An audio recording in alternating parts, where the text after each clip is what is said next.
Tonight, a single father stands in a $1 million penthouse with a knife in his hand, and a billionaire boss is staring straight into his eyes. But the truth is not what it seems. Behind the luxurious doors, a dark conspiracy has been creeping in day by day, night by night. And the only person who knows the truth? It's the one who's suspected the most. Stay until the end of this story, hit like, and comment what city you're watching from so I can see how far this story has traveled. Now, let's start from the beginning. The rain hit the glass in sheets that night, each drop racing downward like it had somewhere important to be. Evan Cross stood in the lobby of the Pinnacle Tower, watching the storm through 30 feet of floor-to-ceiling windows. His uniform was pressed but worn at the edges, navy blue with gold trim that had dulled over the years. The name tag read simply, E. Cross, Sats, Security. He wasn't supposed to be on duty tonight. Marcus had the overnight shift, but Marcus's kid had a fever, and Evan knew what that meant. You didn't say no when someone needed to get home to their child. So here he was, watching the rain, thinking about Lily asleep 3 floors above in the staff quarters where they lived, a cramped 1-bedroom that felt smaller every year as she grew. 9 years old now, 4th grade. Too smart for her own good, his mother used to say, back when his mother was still around to say anything. The lobby was dead quiet except for the rain and the low hum of the HVAC system. Past midnight, the building felt like a cathedral, all that marble and steel and money just sitting there, empty. Evan walked his rounds, boots squeaking slightly on the polished floor. He passed the concierge desk where Clara usually sat during the day, her reading glasses perpetually perched on top of her head instead of on her nose. The desk was clean now, everything put away except for a small notepad she'd left out. Evan almost walked past it, but something made him pause. The notepad was open. Clara's handwriting, rushed and slanted. Sounds again, 47th floor, 11:40 p.m. Scratching? Clicking? He picked up the notepad, frowning. This was the 3rd time this week Clara had mentioned sounds. The first time she'd laughed it off. Old building, she'd said. They make noise. The second time she'd looked less certain. Now, there was a question mark after the word clicking, like she didn't trust her own ears anymore. Evan glanced at the security monitors behind the desk. 12 screens showing camera feeds from different floors. Everything looked normal, hallways empty, stairwells clear. The penthouse level, 47th floor, showed nothing but the private elevator landing and the door to Adrian Wolf's residence. Adrian Wolf. Even thinking the name felt heavy. 38 years old, billionaire by 30, CEO of Wolf Capital by 32. Every business magazine in the country had run profiles on him.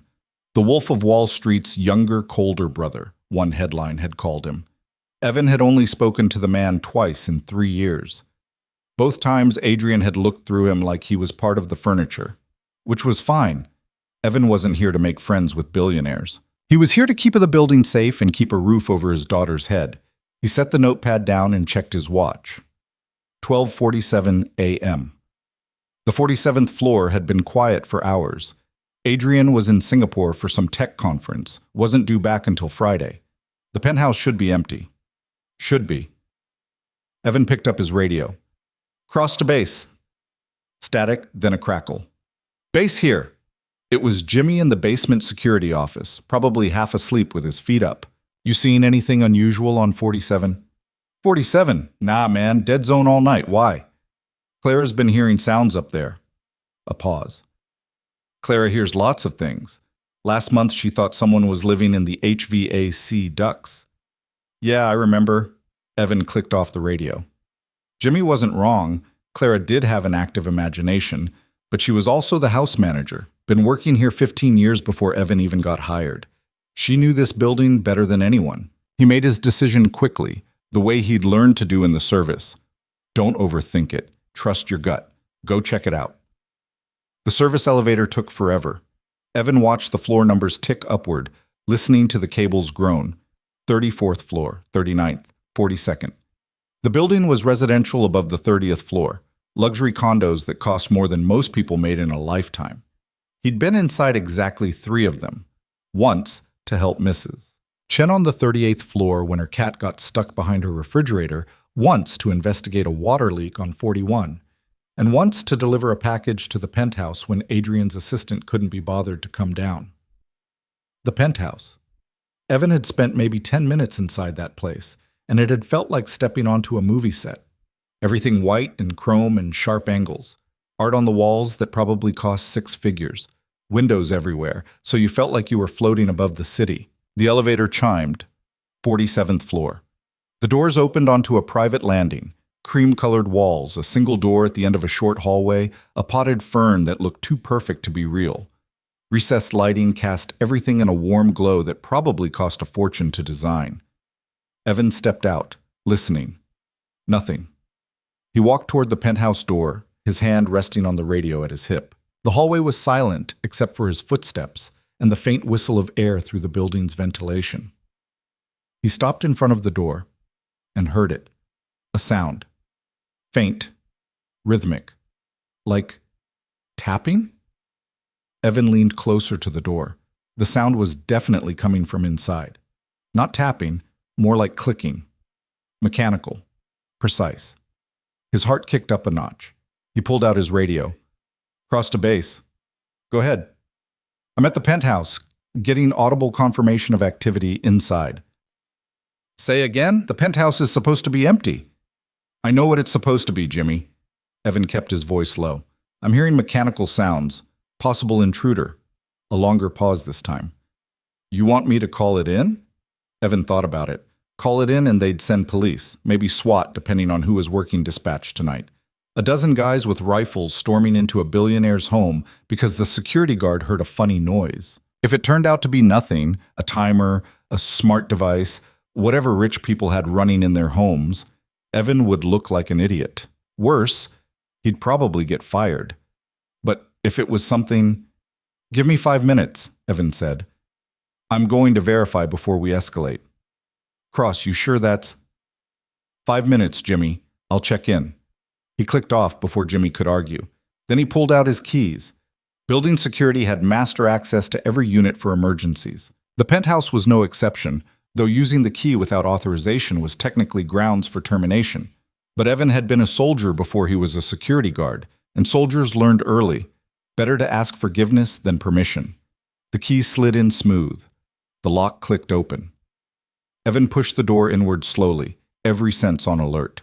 The penthouse opened into a massive living space, exactly as he remembered, all white surfaces and floor-to-ceiling windows showing the city lights through the rain. Dark now, except for the glow of the city outside and a few low ambient lights that must have been on timers. The clicking sound was louder here.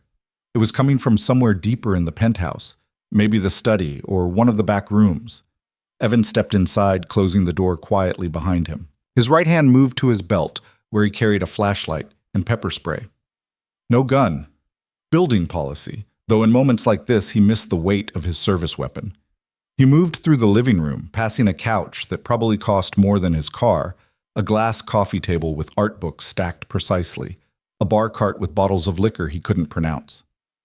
The clicking was steady now, rhythmic, coming from a hallway that led to what Evan remembered as Adrian's private study. He reached the hallway, pressed himself against the wall, listened. The sound stopped. Silence. Then, from behind him, "Daddy?" Evan spun, heart hammering. Lily stood in the living room doorway, wearing her pajamas with the stars on them, her hair messy from sleep. She was holding her stuffed rabbit, the one she'd had since she was 3, gray and worn and missing one button eye. "Lily, what the hell?" He caught himself, lowered his voice. "What are you doing here?" She blinked at him, confused and half asleep. "You weren't in the apartment. I woke up and you were gone." "So you came up here?"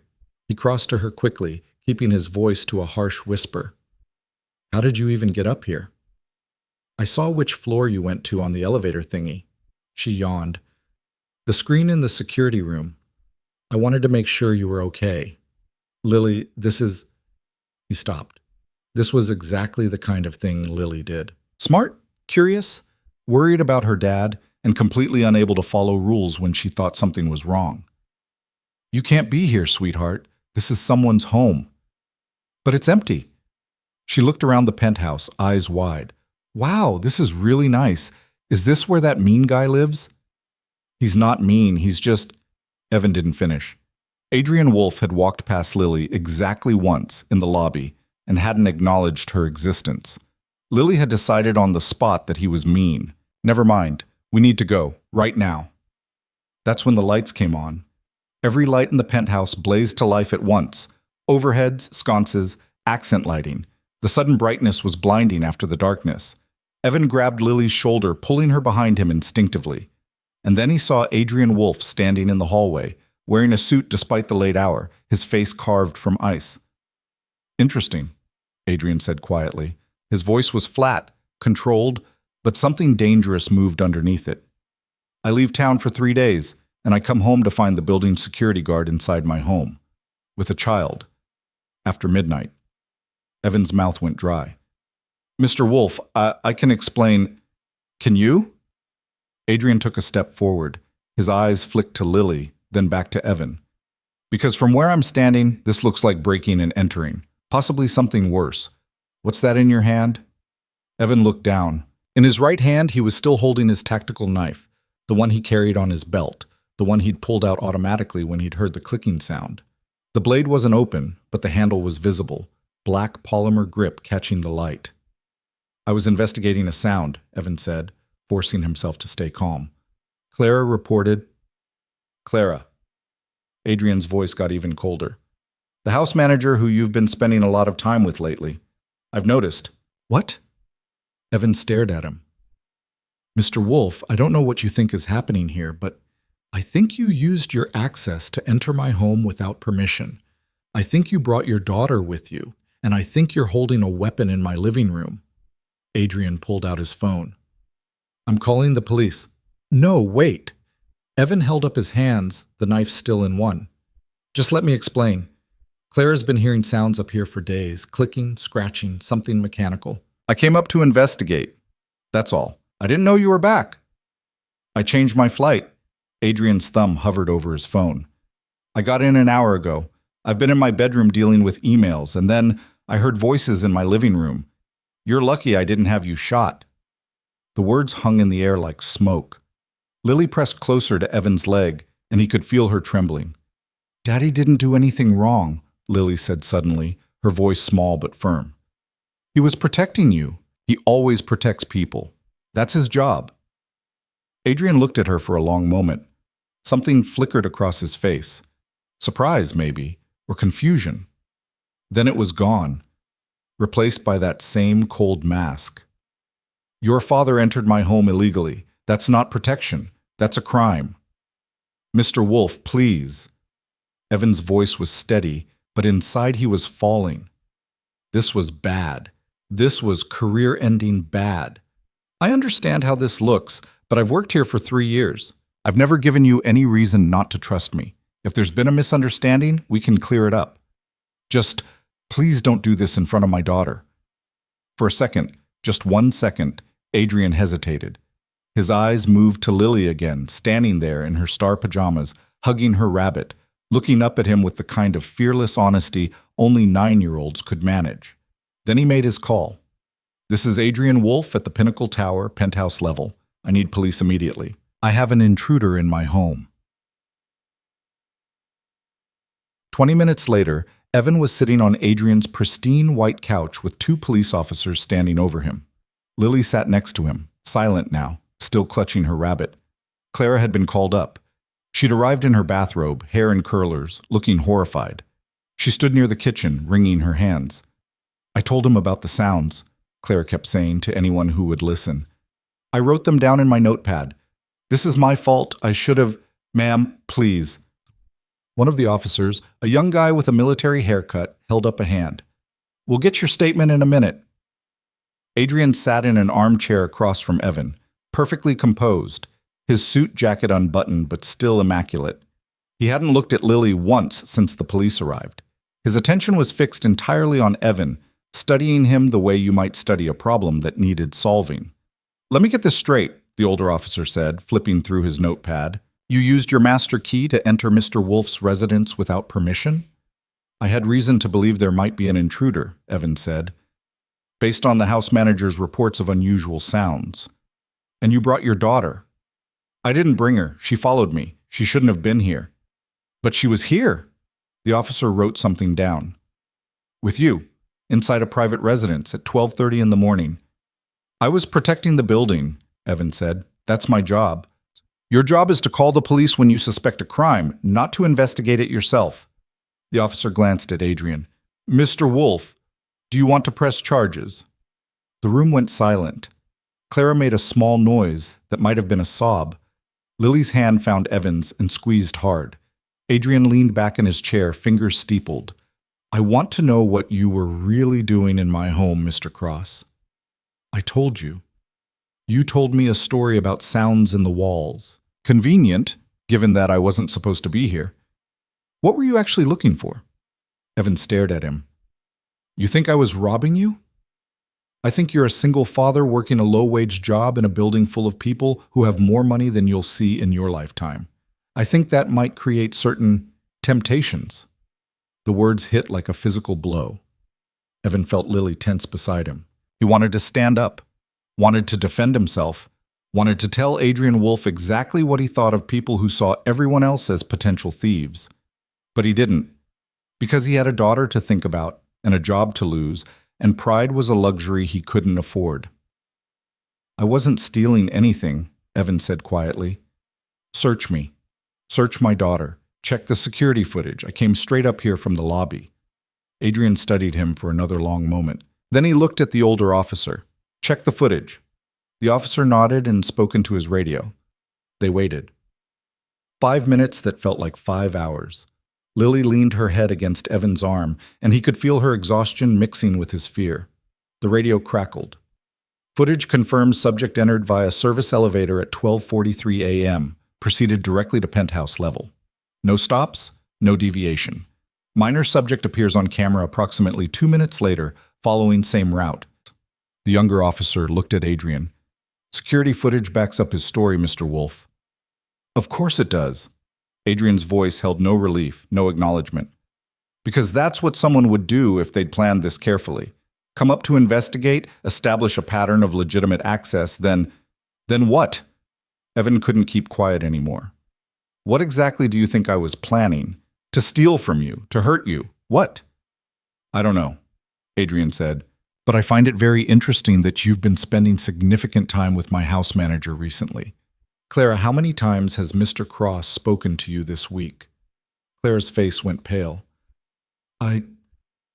We've talked about the sounds, about the building. He's been helping me.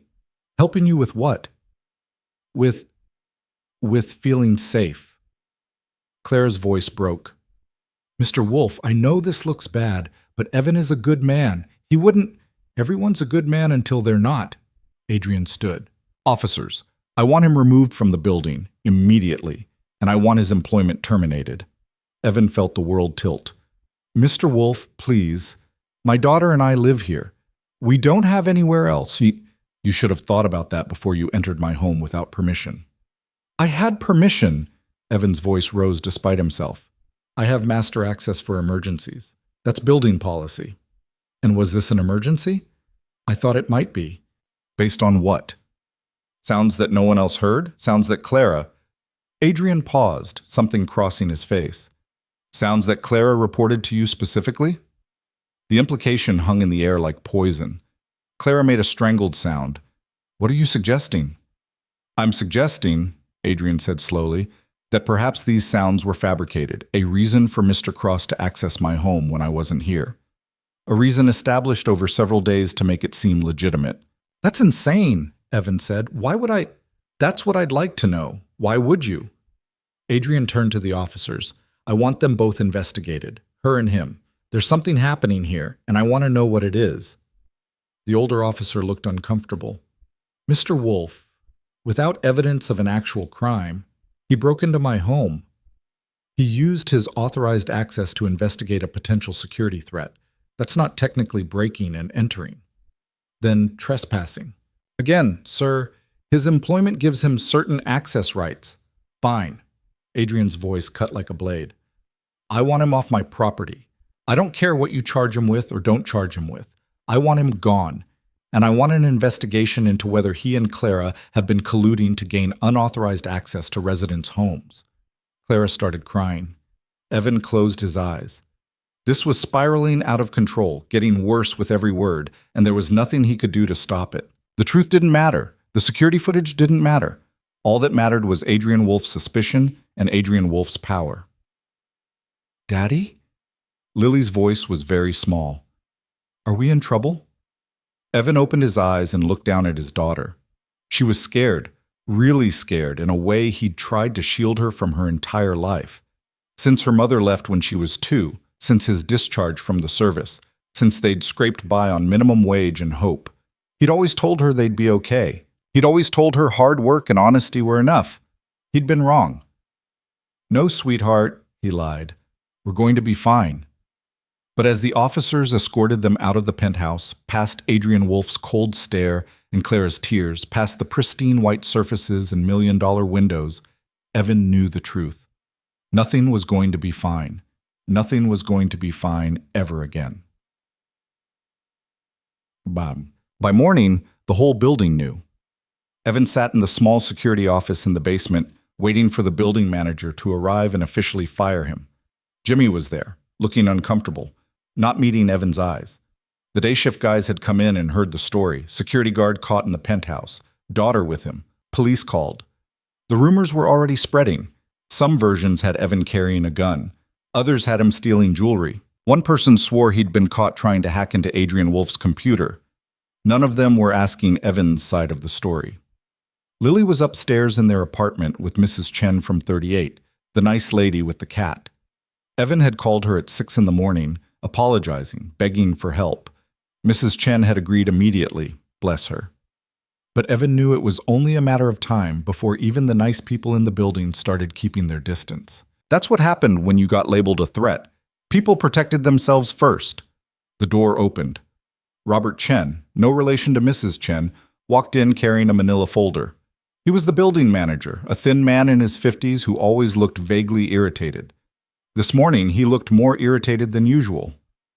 "Mr. Cross." He sat down across from Evan, opened the folder. "I've reviewed the incident report from last night. Mr. Chen, I'd like to explain. I've also spoken with Mr. Wolf, reviewed the security footage, and read Clara's statement." He pulled out a piece of paper. "Based on the evidence, I don't believe you were attempting to steal from Mr. Wolf or harm him in any way." Evan felt a flicker of hope. "Thank you. I was just—" "However," Chen continued, "you violated protocol by entering a residence unit without proper authorization. The sounds Clara reported did not constitute an emergency that would justify your action. You should have called the police. I was trying to verify the situation before—" "You were trying to play hero." Chen's voice wasn't unkind, just tired. "I understand the impulse, Mr. Cross, but this is a luxury building. Our residents expect discretion, protocol, and professionalism. What they don't expect is security staff entering their homes based on vague reports of sounds." Evan said nothing. There was nothing to say. "I'm terminating your employment effective immediately," Chen said. "You'll have until the end of the week to vacate your apartment. I'm sorry, but Mr. Wolf has insisted, and frankly, I can't have this kind of situation creating liability for the building." "What about Clara?" Evan asked. "Is she losing her job too?" Chen hesitated. "Clara's employment is under review. Mr. Wolf has questions about her involvement. She didn't do anything wrong. She was just reporting what she heard. That's what we're trying to determine." Chen closed the folder. "Mr. Cross, off the record? I believe you. I think you were genuinely trying to do your job. But belief doesn't matter here. Optics matter. And the optics of you being in that penthouse with your daughter at midnight? They're terrible. I'm sorry." He stood, offered his hand. Evan shook it mechanically. "You're a good man," Chen said quietly. "You'll land on your feet." Then he left, and Evan was alone in the security office with Jimmy, who still wasn't looking at him. "I didn't steal anything," Evan said to the silence. "I know, man," Jimmy said, but he didn't sound convinced. Evan spent the rest of that day packing their apartment and trying to figure out what came next. Lily helped, quiet and serious, folding her clothes into boxes without being asked. She didn't complain. She never complained, which somehow made it worse. "Where are we going to go?" she asked once, while they were packing the kitchen? I don't know yet, Evan admitted. But somewhere, don't worry. I'm not worried, Lily said, but her hand shook a little as she wrapped dishes in newspaper. That afternoon, Clara knocked on their door. She looked like she'd been crying for hours, eyes red and swollen, face blotchy. She was carrying a basket of muffins, which would have been sweet if it wasn't so absurd. I brought these for Lily, Clara said. I know she likes blueberry. Evan let her in. Clara set the basket down and immediately started crying again. This is all my fault. I should never have mentioned those sounds to you. I should have just called the police myself or… Clara, stop. Evan put a hand on her shoulder. You didn't do anything wrong. You reported something concerning. That's exactly what you should have done. But now you're losing your job and your apartment, and Mr. Wolf thinks we were working together to… To what? Rob him? I don't even understand what he thinks was happening. He's scared, Evan said. And when rich people get scared, they lash out. It's not personal. It feels personal. Clara wiped her eyes. He called me into his office this morning, asked me all these questions about our relationship, whether I'd told you his schedule, whether I'd given you information about his security system, like I was some kind of criminal. Did he fire you? Not yet, but I'm suspended pending investigation. She laughed bitterly. Investigation into what? Being friends with the wrong person? Evan wanted to defend himself, wanted to say he wasn't the wrong person, but he was too tired. I'm sorry you got dragged into this. You didn't drag me into anything. I dragged you into it. Clara looked around the apartment at the boxes and the half-empty shelves. Where will you go? I have some savings. Maybe a motel until I find work. A motel? Clara's voice broke. Evan, you have a daughter. I know. He said it flatly, because if he let any emotion in, he might fall apart. I'll figure it out. Clara left after that, taking her muffins with her because Evan couldn't bring himself to eat them. He went back to packing. Lily had moved to her bedroom, and he could hear her talking quietly to her stuffed rabbit. She did that sometimes when she was processing things, narrated her feelings to the rabbit like it could talk back. It broke his heart every time. His phone rang. Unknown number. Evan almost didn't answer, but something made him pick up. Is this Evan Cross? A woman's voice, professional and clipped. Yes. This is Detective Sarah Martinez with the Metro Police Department. I'm calling about the incident at the Pinnacle Tower last night. Evan's stomach dropped. I already talked to the officers who responded. I know. I'm following up. Mr. Wolf has filed a formal complaint requesting an investigation into whether you and Clara Hansen engaged in a conspiracy to access his residence. That's ridiculous. There was no conspiracy. That's what I'm trying to determine, Mr. Cross. I'd like you to come down to the station for a formal interview. Can you do that today? I have my daughter with me. I can't… Bring her. We have people who can watch her while we talk. This is important, Mr. Cross. Mr. Wolf is a high-profile individual, and we take these complaints seriously. Of course they did. Because Adrian Wolf was rich, and Evan was nobody, and when rich people complained, the whole system jumped. Fine, Evan said. When? How about 3 o'clock? He checked his watch. 2 hours. I'll be there. He hung up and stood in his half-packed apartment surrounded by boxes and the ruins of the life he'd tried to build. 3 years. 3 years of showing up early, staying late, doing everything right, and it had all collapsed in one night because he'd tried to help. Daddy? Lily appeared in the doorway, rabbit tucked under her arm. Who was that? Nobody important, he lied. Hey, how about we get pizza for dinner? We can eat it in here, sitting on the floor like we're camping. Lily smiled, but it didn't reach her eyes. Okay. They ate pizza that night on the living room floor, the TV playing something with cartoon animals, neither of them really paying attention. Evan watched his daughter try to act normal, try to pretend everything was fine, and he wanted to scream. This wasn't supposed to happen. He'd done everything right. He'd followed the rules, worked hard, been honest, and it hadn't mattered at all. The police interview was worse than Evan expected. Detective Martinez was in her 40s, sharp-eyed and skeptical. She sat across from him in a gray interrogation room that smelled like stale coffee and asked the same questions 5 different ways. How long had he known Clara? How often did they talk? Had she ever given him information about residents? Had he ever asked for information about residents? What was his financial situation? Did he have debt? Had he ever been inside the penthouse before? 3 times, Evan said for the 3rd time. Once to help with a cat, once for a water leak, once to deliver a package. And Mr. Wolf's penthouse specifically? Just the package delivery. I was in and out in 5 minutes. But you noticed things during those 5 minutes. What? The layout, the security system, where valuable items might be stored. Martinez leaned forward. You're observant, Mr. Cross. You were in the military. You're trained to assess environments quickly. I was a supply sergeant, not special forces. Still, you notice things, and you notice Mr. Wolf's penthouse. Evan rubbed his face. Detective, I don't know what you want me to say. Yes, I noticed that the penthouse is expensive. Everyone notices that. It doesn't mean I was planning to rob the guy. But you did enter his home without permission. I had permission. Master access for security emergencies. And was there an emergency? They were going in circles. Evan could feel his patience fraying. I thought there might be. Clara had reported sounds 3 times that week. I went to investigate, that's all. Convenient that Mr. Wolf wasn't supposed to be there. I didn't know he'd changed his flight. But you knew his schedule.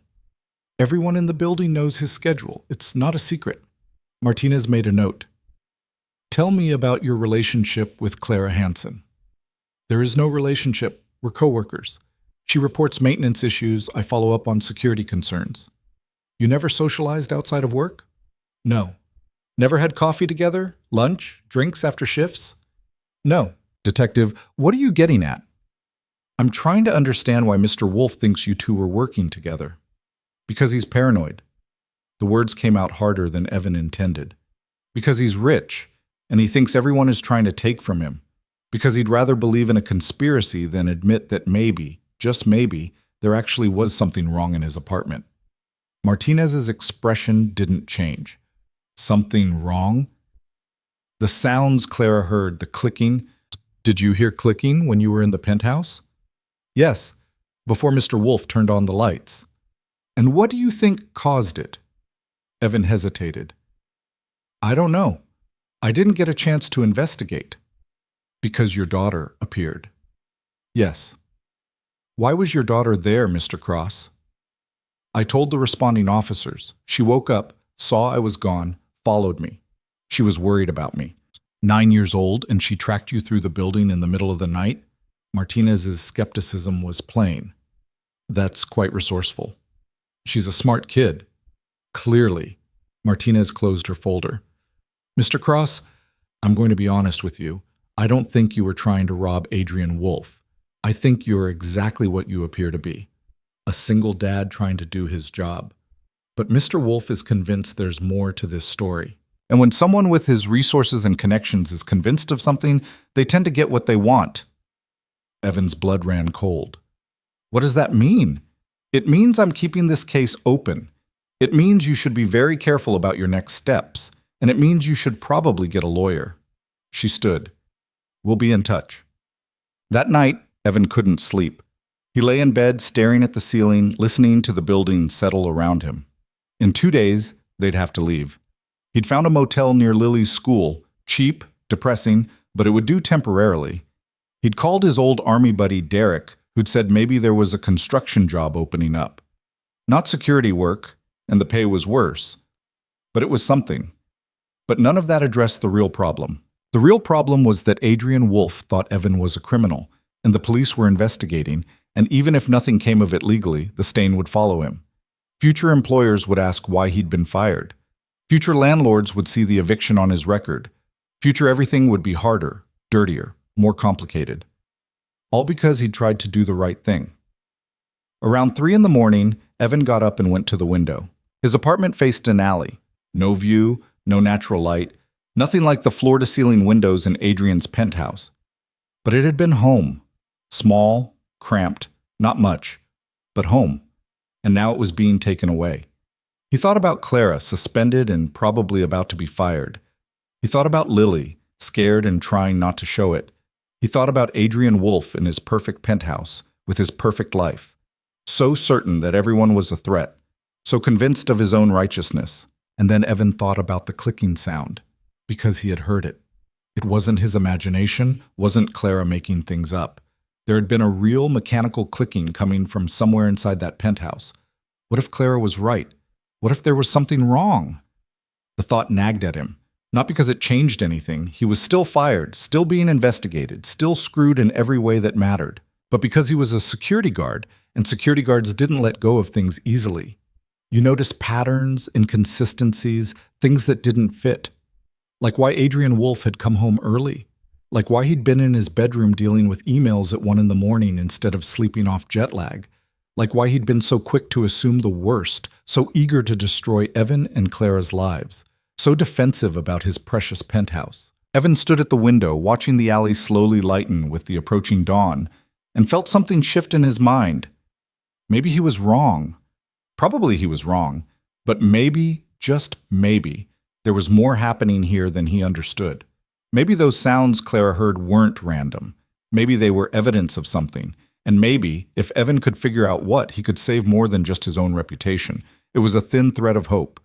But it was all he had. So as the sun rose over the city and the building woke around him, Evan Cross made a decision. He was going to find out what was really happening in that penthouse. Not for Adrian Wolfe. Not even for himself. But because sometimes, when everyone thinks you're guilty, the only way to prove your innocence is to solve the crime yourself. Even if it meant taking risks he couldn't afford. Even if it meant putting himself in danger. Even if it meant everything he had left could be lost. Because Evan Cross was a lot of things. A father, a soldier, a security guard, a man who'd been knocked down more times than he could count.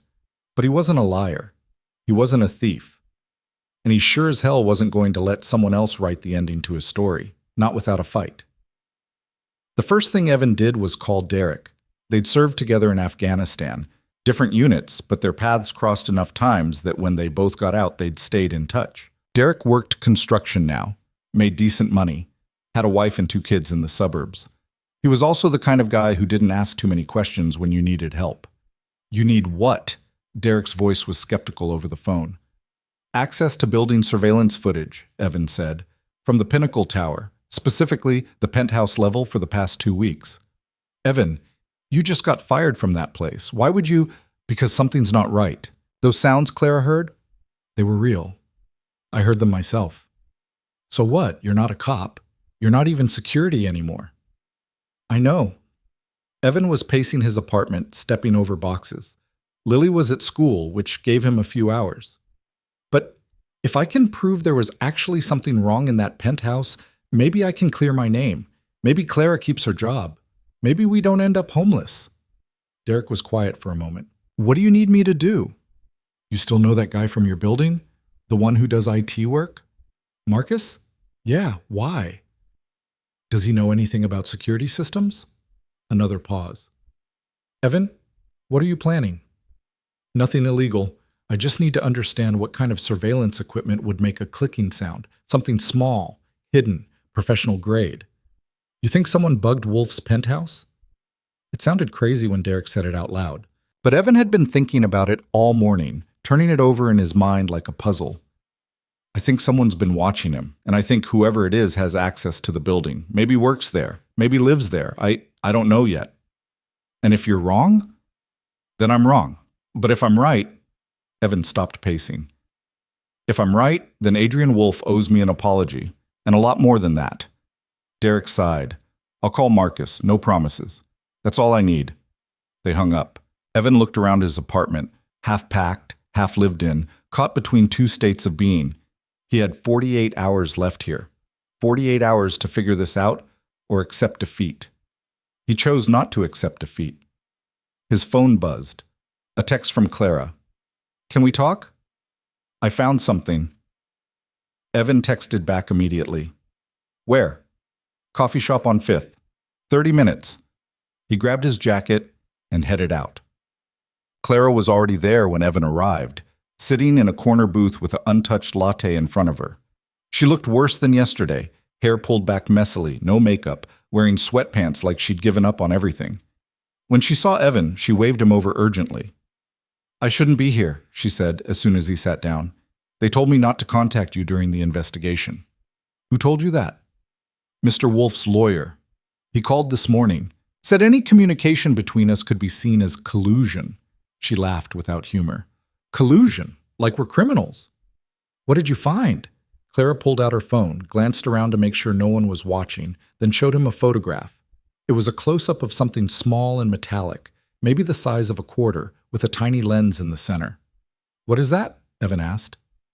I don't know, but I found it yesterday when I was cleaning out my desk. It was stuck under the rim, held there with putty or something. She swiped to another photo, showing where the device had been attached. I pulled it off and took pictures before I put it in my purse. Evan stared at the image. Where is it now? In my apartment. I was going to throw it away, but then I thought, what if this is what was making those sounds? What if someone's been watching me too? Did you tell anyone? No, I was scared. I still am scared. Clara's hand shook as she put her phone away. Evan, what's happening? Why would someone put a camera in my desk? I don't know, but I think we need to find out what else is in that building. We can't. You're fired, I'm suspended, and we're both under investigation. If we go anywhere near... I'm not talking about breaking in. I'm talking about asking questions, finding out who else might have noticed strange things, building a case. Clara shook her head. A case for what? The police don't care. Mr. Wolf doesn't care. Nobody cares except us, and we're the ones getting blamed for everything. She wasn't wrong, but Evan had spent too many years in places where giving up meant dying. He'd learned to push through when pushing through seemed impossible. Do you still have access to the building records? He asked. Technically, yes. They haven't changed my passwords yet. Can you pull maintenance logs, visitor records? Anything that shows who's been on the penthouse level in the last month? Clara hesitated. That's exactly what they told me not to do. I know, but if someone's been planting surveillance devices, there has to be a trail. People don't just appear in secured areas. They sign in, they get buzzed up, they leave traces. And if we get caught?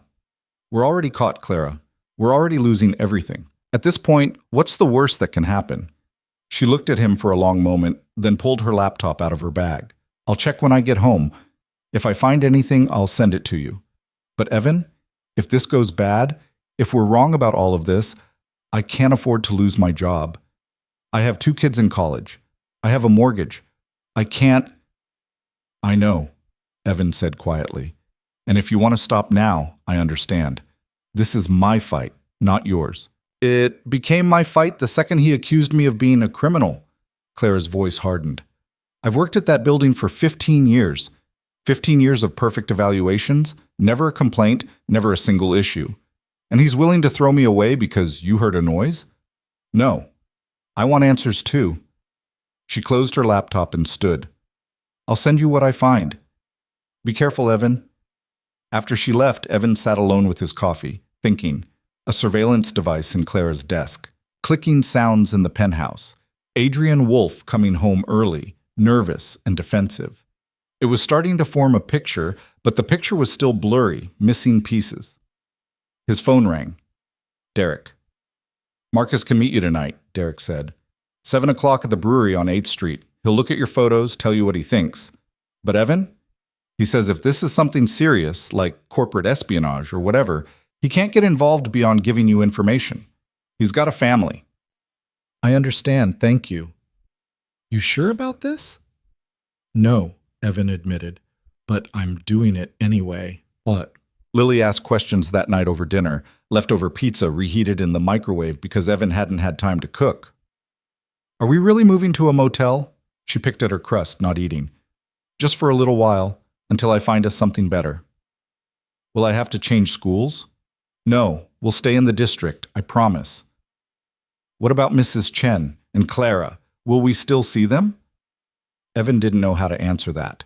After they left the building, after the investigation closed and the rumors settled and everyone moved on with their lives, would anyone still want to be associated with them? Would Mrs. Chen still invite Lily over to play with her cat? Would Clara still text about nothing important? Or would they become ghosts, people everyone used to know before everything went bad? I don't know, sweetheart, he said finally. I hope so. Lily set down her pizza. It's not fair. No, it's not. You didn't do anything wrong. I know. So why are we being punished? Evan looked at his daughter, 9 years old, too smart for her own good, trying to understand a world that didn't make sense. He wanted to tell her it would be okay. He wanted to say that good things happened to good people, that honesty mattered, that the truth always came out. But he'd learned a long time ago that lying to Lily about important things only made it worse when reality hit. Because sometimes, he said carefully, people who have power use it badly, and the rest of us have to deal with the consequences. That's stupid. Yeah, it really is. She was quiet for a moment, pushing pizza around her plate. Then, are you going to fix it? I'm going to try. How? I'm not sure yet, but I'm working on it. Lily looked up at him with those serious eyes that reminded him so much of her mother. You always fix things. You fixed my bike when the chain broke. You fixed the sink when it leaked. You fixed my Halloween costume when it ripped. Those are different kinds of fixing. But you still fix them. Because you don't give up. She said it with absolute certainty, like it was a fact of the universe. So you'll fix this too. Evan felt something crack inside his chest. She believed in him completely, trusted him to make everything right, didn't understand that some things couldn't be fixed with duct tape and determination, and he couldn't bear to disappoint her. Yeah, he said, his voice rough. I'll fix it. After dinner, he tucked Lily into bed and read her 2 chapters from the book they were working through. Some fantasy thing with dragons and magic that he couldn't keep straight, but she loved. Then he kissed her forehead and turned out the light. Daddy? Her voice came from the darkness. Yeah? I'm not scared, just so you know. Whatever happens, I'm not scared as long as you're there. He stood in the doorway, throat tight. Go to sleep, Lily. Okay. Love you. Love you too. Chase. The brewery was loud and crowded, which was probably why Marcus had chosen it. Hard to eavesdrop when 50 people were shouting over craft beer and sports highlights. Evan found him at a corner table, a thin guy in his 30s with glasses and a Seahawks jersey, nursing an IPA. Derek's friend, Marcus said, not offering his hand. You got the photos? Evan pulled out his phone and showed him the pictures Clara had sent. Marcus studied them, zooming in, his expression focused. Huh, he said finally. What? This is good equipment, not something you buy at a spy store or off Amazon. This is professional-grade surveillance tech. How professional? Law enforcement, corporate security, maybe high-end private investigation? See this? He pointed at a detail Evan hadn't noticed. A tiny serial number etched into the metal. That's a manufacturer's mark. These devices are traceable if you know where to look. Can you trace it? Marcus looked at him over his glasses. Can I? Probably. Will I? That depends. What's this about? Evan explained the situation, the sounds, the penthouse, the firing, the investigation. Marcus listened without interrupting, his face giving nothing away. So you think someone bugged your boss's apartment? Marcus said when Evan finished. I think someone bugged multiple locations in the building. Clara's desk, the penthouse, maybe others. Why? That's what I'm trying to figure out. Marcus took a long drink of his beer. This is heavy stuff, man. If you're right, you're talking about someone committing serious crimes. Wiretapping, invasion of privacy, maybe worse. The kind of crimes that get federal attention. I know. And you're what? A security guard? Former security guard. Right. Former. With a kid to support and no job. Marcus leaned back. Derek told me you were solid, so I'm going to give you free advice. Walk away. This isn't your problem anymore. You tried to do the right thing. It blew up in your face. That sucks. But you start digging into this? You could make things so much worse. I can't walk away. Why not? Because I need to know the truth. Because Clara's about to lose her job over this. Because my daughter thinks I can fix anything, and I need to at least try. Evan met Marcus's eyes. And because if someone's spying on people in that building, they need to be stopped. Marcus was quiet for a long moment. Then he sighed. You're going to do this with or without my help, aren't you? Probably. Stupid. But he pulled out his own phone. Give me the photos. I'll run the serial number through some databases, see what comes up. No promises, and if this leads anywhere dangerous, I'm out. Understood? Understood. Thank you. Don't thank me yet. You might not like what I find. 2 days became 1 day. Evan and Lily packed the last of their things, loading boxes into Evan's beat-up Honda. Mrs. Chen came down to say goodbye, crying openly, pressing a bag of homemade cookies into Lily's hands. A few other residents stopped by, people Evan had helped over the years, people who apparently didn't believe the rumors. But most of the building avoided them, averting their eyes in the elevator, hurrying past in the hallways. Clara sent him the maintenance logs that afternoon. Evan sat in his empty apartment, laptop balanced on a cardboard box, scrolling through weeks of data. Plumbers, electricians, HVAC technicians, cleaning crews, dozens of people had accessed the penthouse level in the past month alone. Too many to narrow down without more information. But one name kept appearing: Daniel Reed. Evan didn't recognize the name, so he Googled it. Daniel Reed, executive vice president at Wolf Capital. Adrian's right-hand man, apparently. The guy who ran operations while Adrian handled strategy. There were photos of them together at charity galas, industry conferences, board meetings. In every picture, Daniel stood slightly behind Adrian, wearing expensive suits and a practiced smile that didn't reach his eyes. Why would an executive be accessing the penthouse level repeatedly? Adrian had a private elevator that went directly to his residence. He didn't use the service areas. So unless Daniel was visiting Adrian personally, there was no reason for his name to appear in the service logs. Evan cross-referenced the dates. Daniel had been on the penthouse level at least 6 times in the past month, always during hours when Adrian was out of the country or at the office. Always for brief periods, 20 minutes, half an hour, and always logged in as maintenance supervisor, which made no sense for a corporate VP. Evan's phone buzzed. Marcus. "I got something," Marcus said without preamble. "That device? It's manufactured by a company called Sentinel Systems. They supply surveillance equipment to government agencies and private military contractors. Not the kind of thing you can just order online." How would someone get access to it?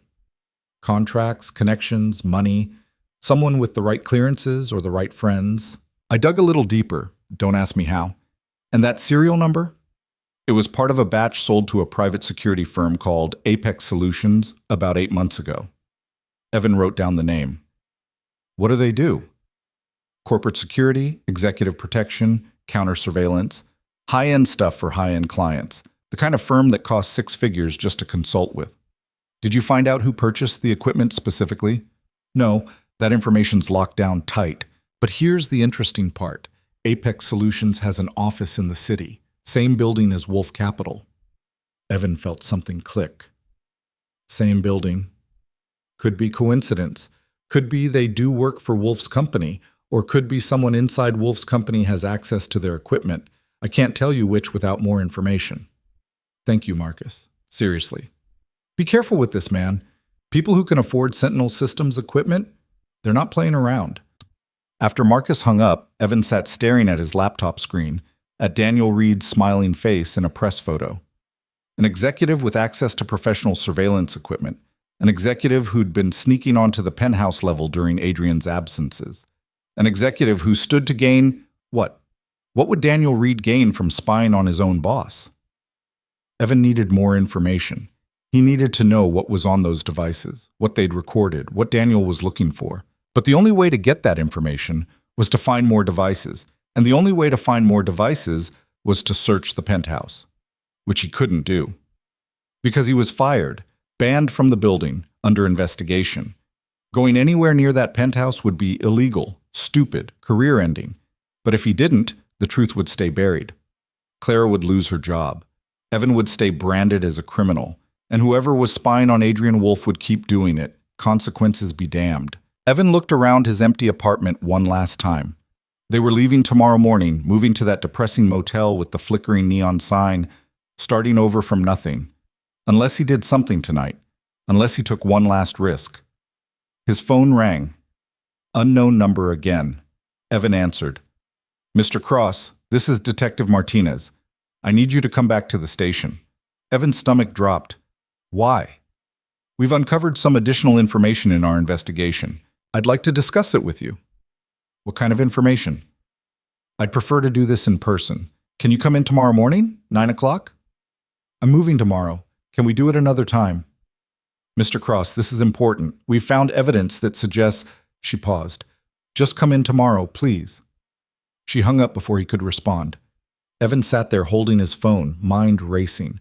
Evidence? What evidence? He hadn't done anything wrong. Unless they'd found something, unless someone had planted something, unless this whole nightmare was about to get worse. He called Derek again. I need your help, Evan said. Tonight. And you're not going to like it.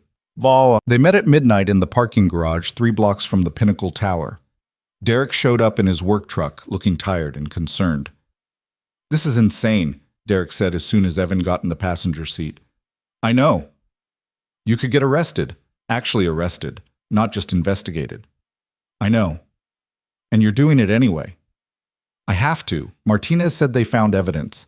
I don't know what that means, but it can't be good. If I'm going down, I need to know why. I need to understand what's really happening. Derek gripped the steering wheel. What's your plan? Get into the building, get to the penthouse, find more surveillance devices, document everything, then get out. How are you getting in? Your access was revoked. I have keys to the service entrance. They haven't changed those locks yet. Building policy is to wait until the end of the month. Evan pulled out a key ring. And I know the patrol schedule. There's a 20-minute window between rounds where the basement level is unwatched. And the cameras? I'll avoid them. I know where they all are. Derek shook his head. You're really doing this. I'm really doing this. Then I'm coming with you. You need a lookout. Derek, you have a family. So do you. That's why I'm coming. 2 sets of eyes are better than 1. And if something goes wrong, you'll need someone who can call for help. Derek put the truck in gear. Besides, I still owe you for Kandahar. That was 11 years ago. Some debts don't expire. They drove in silence to the tower. Derek parked 2 blocks away, engine running, ready for a quick exit. Evan checked his watch, 12:17 a.m. The overnight guard, some new guy Evan didn't know, would be starting his rounds on the upper floors right about now. 20 minutes before he came back down. You sure about this? Derek asked one more time. No, but I'm out of other options. Evan got out of the truck and walked to the service entrance. The key slid in smoothly, the lock clicking open. He slipped inside, closing the door softly behind him. The building felt different at night when you were breaking the rules. Every sound seemed louder, his footsteps, his breathing, the distant hum of machinery. Evan moved through the basement corridors quickly, sticking to the shadows, avoiding the camera sightlines he'd memorized over 3 years of working here. The service elevator was right where it always was, waiting. Evan hit the button for the 47th floor and rode up alone, his heart hammering against his ribs. This was stupid. This was dangerous. This was possibly the worst decision he'd ever made, but he was doing it anyway. The elevator opened onto the penthouse landing. Everything looked exactly as it had 2 nights ago. Cream walls, perfect lighting, that too-real fern. The penthouse door was closed, probably locked, but Evan still had his master key, the one they hadn't taken from him yet because building management was slow and bureaucratic. He tried the key. It worked. The door swung open into darkness. Evan pulled out his phone using the flashlight function to navigate. The penthouse was empty. Adrian must be staying elsewhere after the incident, probably at one of his other properties, somewhere he felt safe from break-ins and security guards with bad intentions. Evan moved through the living room, sweeping his light across surfaces. He needed to find more devices, needed to document their locations, needed proof that this wasn't about him or Clara, but about something much bigger. He heard it again. That clicking sound, faint, rhythmic, coming from the study. Evan followed it, his pulse racing. The study was where Adrian worked from home, a large room with built-in bookshelves, a massive desk, and windows overlooking the city. Evan swept his phone light around the room slowly, methodically, looking for anything out of place. There, behind a picture frame on the bookshelf, a tiny lens, barely visible, exactly like the one Clara had found in her desk. Evan took photos from multiple angles, documenting everything. Then he started searching more carefully. One camera behind the picture frame, another tucked into the crown molding, a third hidden inside a decorative book on the shelf. 3 devices total, all positioned to cover different angles of the room. Someone had been watching Adrian work, watching his computer screen, listening to his phone calls, recording everything. Evan photographed each device, then moved to the bedroom. 2 more cameras there, one in the smoke detector, one behind the headboard. The bathroom had another in the ventilation grate. 6 devices total. 6 illegal surveillance cameras in Adrian Wolf's private residence, recording his every move. Evan was taking photos of the bathroom camera when he heard it, a sound that didn't belong. Footsteps in the hallway. Someone else was in the penthouse. He killed his phone light immediately, pressing himself against the wall, holding his breath. The footsteps came closer, confident, unhurried. Whoever it was wasn't worried about being caught. A figure appeared in the bathroom doorway, backlit by the living room lights that had just been turned on. Tall, wearing a suit, carrying something that looked like a tablet. "I know you're in here, Evan," Daniel Reed said calmly. "The elevator sensors alerted me when someone accessed this floor. I should have known it would be you." Evan didn't move, didn't speak. Daniel stepped fully into the bathroom, and Evan could see his face now, the same practiced smile from all those press photos, but colder in person. "You've been busy," Daniel continued, gesturing at the bathroom. "Found my equipment, I see. Took you long enough. I was starting to think Clara's reports weren't going to pan out." "Clara's reports," Evan said slowly, understanding flooding in. "You planted those sounds to get me up here." "Not planted. The devices do make noise when they're transmitting data. I just made sure Clara noticed at the right times, made sure she told you, made sure you'd investigate." Daniel checked his tablet. "Though I'll admit, I didn't expect Adrian to come home early and catch you. That complicated things, but it also worked out rather well. You got fired, investigated, discredited, and I get to finish my work without interference." "What work? Why are you spying on your own boss?" "Because Adrian Wolf is about to make a very stupid decision. He's planning to merge Wolf Capital with a Chinese investment firm, a deal worth billions. And I'm going to make sure that merger never happens." "Why do you care?" Daniel's smile widened. "Because I've spent 5 years building relationships with Adrian's competitors. 5 years positioning myself to take over when the time is right. And this merger would ruin everything. So I need leverage. I need information. I need to know exactly what Adrian is planning so I can sabotage it from the inside. That's corporate espionage. That's business. And you, unfortunately, have become a complication." Daniel tapped something on his tablet. "I've already called security. They'll be here in about 3 minutes.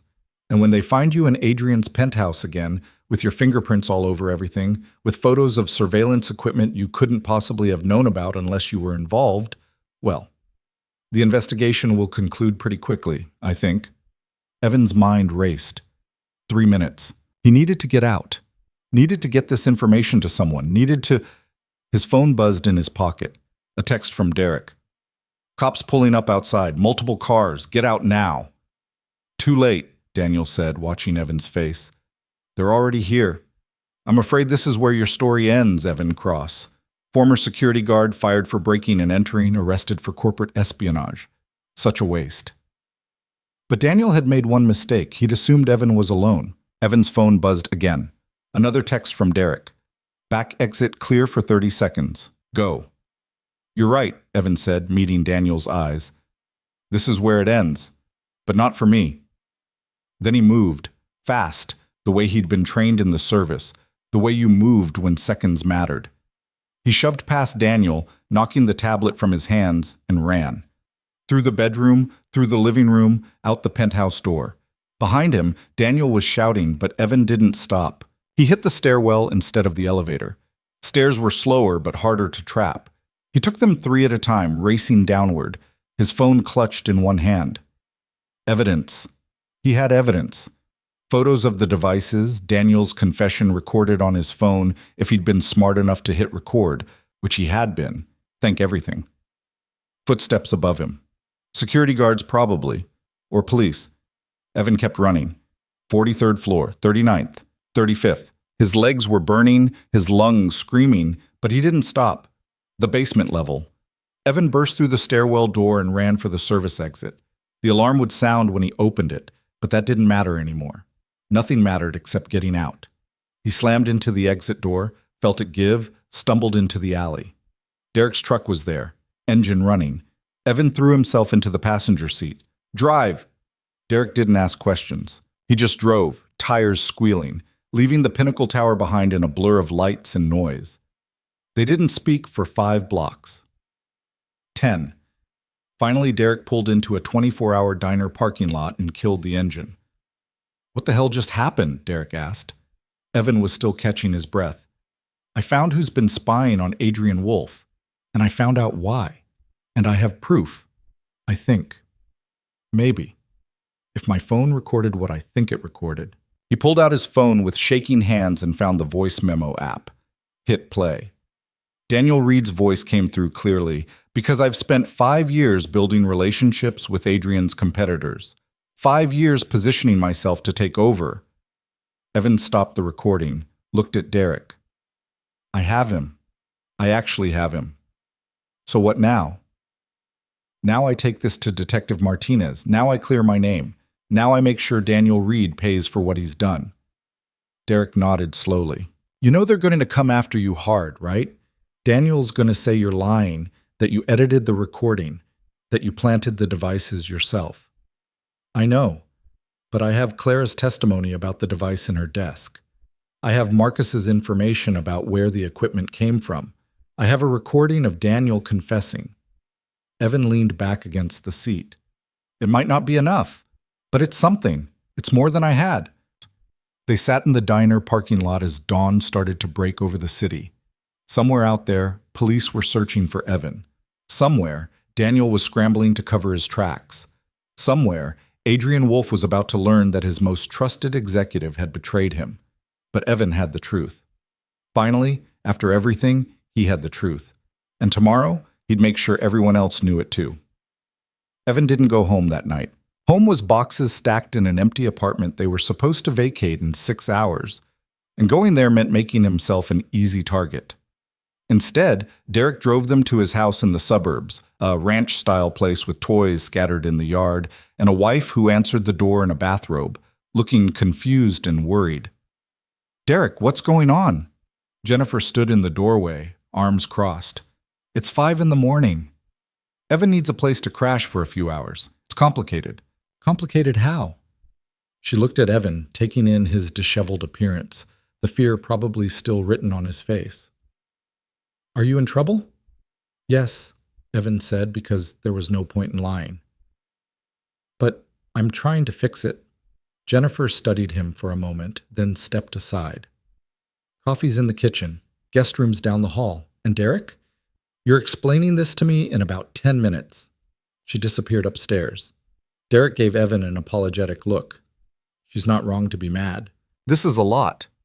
I can leave. Don't be stupid. You need sleep and you need a plan. Come on. The guest room was small and clean, decorated with Jennifer's touch. Throw pillows, framed photos of their kids, a quilt that looked handmade. Evan sat on the edge of the bed, his phone still clutched in his hand, and tried to process everything that had just happened. He'd broken into the Penthouse. He'd been caught by Daniel Reed. He'd escaped from police. He'd recorded a confession that might or might not hold up in court. And now he was a fugitive, technically, hiding in his friend's guest room while the city woke up around him. His phone buzzed, a text from a number he didn't recognize. This is Clara. Using my daughter's phone. They came to my apartment an hour ago asking about you. Police and someone from Wolfe's legal team. Said you broke into the Penthouse again. Said you might be dangerous. What happened? Evan's hand shook as he typed back. Found who's been planning the surveillance devices. It's Daniel Reed, Adrian's VP. He confessed on tape. I have proof. 3 dots appeared, disappeared, appeared again. Finally, are you safe? For now, don't tell anyone where I am. Don't trust anyone from the building. I won't. But Evan, they're looking for you everywhere. They have your photo on the news. They're calling you a corporate spy. Evan turned on the TV mounted on the guest room wall, flipping to a local news channel. And there it was. His security badge photo, 3 years old, slightly pixelated, displayed next to the headline, Former Security Guard Wanted in Corporate Espionage Case. The news anchor's voice was crisp and authoritative. Evan Cross, a recently terminated security guard at the Pinnacle Tower, is wanted for questioning in connection with a corporate espionage investigation. Police say Cross illegally accessed a residential unit early this morning and may have stolen proprietary business information. If you see this man, do not approach him. Contact Metro Police immediately. Evan stared at the screen, feeling surreal. That was him. That was his face on the news. His name being broadcast to thousands of people. His life being reduced to 30 seconds of speculation and fear-mongering. Derek appeared in the doorway. You seen this? Yeah, they're making you sound like some kind of criminal mastermind. Daniel's covering his tracks. He probably told them I was the one planting devices, that he caught me in the act. Evan rubbed his face. It's smart. Everyone already thinks I'm guilty. This just confirms it. So what's your play? I call Detective Martinez. I tell her everything. I give her the recording and hope she actually listens before she arrests me. And if she doesn't listen? Evan didn't have an answer for that. He waited until 7 o'clock, until he'd had coffee and his hands had stopped shaking quite so badly. Then he dialed Martinez's number. She answered on the second ring. Mr. Cross, I was hoping you'd call. I didn't do what they're saying on the news. Then why don't you come in and we can talk about it? Her voice was calm, practiced. Turn yourself in. Make this easier on everyone. I have evidence. Proof that Daniel Reed has been spying on Adrian Wolfe. Proof that he set me up to take the fall. A pause. What kind of evidence? A recording, photos, documentation of surveillance devices planted throughout the penthouse. Daniel confessed to me last night. I have it on tape. Where are you, Mr. Cross? I'm not telling you that until I know you'll actually look at my evidence. Until I know you won't just arrest me and ignore everything I'm saying. That's not how this works. You're wanted for breaking and entering. Possible theft of corporate secrets. You need to come in. Did anyone tell you about the device Clara found in her desk? About the clicking sounds she reported? About the maintenance log showing Daniel accessing the penthouse when Adrian wasn't there? Evan's voice rose despite himself. Did anyone look into any of that, or did they just decide I was guilty and stop investigating? Martinez was quiet for a long moment. Send me what you have. If it's legitimate, we'll pursue it. But you still need to turn yourself in. If I send you this recording and you don't follow up on it, Daniel walks free. He destroys the evidence, covers his tracks, and I go to prison for something I didn't do. You broke into that penthouse, Mr. Cross. That part isn't in dispute.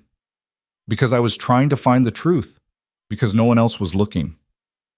Evan closed his eyes. I know how this sounds. I know I look guilty. But I'm not. And if you just give me a chance to prove it, send me the evidence, I'll review it. But I need you to come in within 24 hours or I issue a warrant for your arrest. Those are your options. She hung up.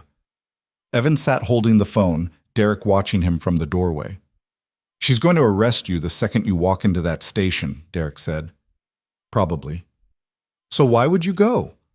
Because it's the right thing to do. Because I'm not actually a criminal, and running makes me look like one. Because I have to believe the system works, at least sometimes. Derek shook his head. The system hasn't worked for you so far. I know, but I don't have a lot of other options.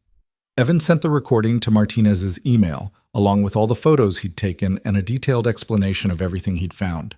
Then he texted Clara. Going to turn myself in. If something happens to me, make sure Lily's okay. Mrs. Chen said she'd help, but she's old, and Lily needs someone who... He couldn't finish the text. The idea of Lily ending up in foster care, of her being taken away because he'd made one bad decision after another, was too much to process. Clara texted back immediately. Nothing's going to happen to you. You have proof. The truth matters. The truth doesn't always win, Evan typed. But he didn't send it.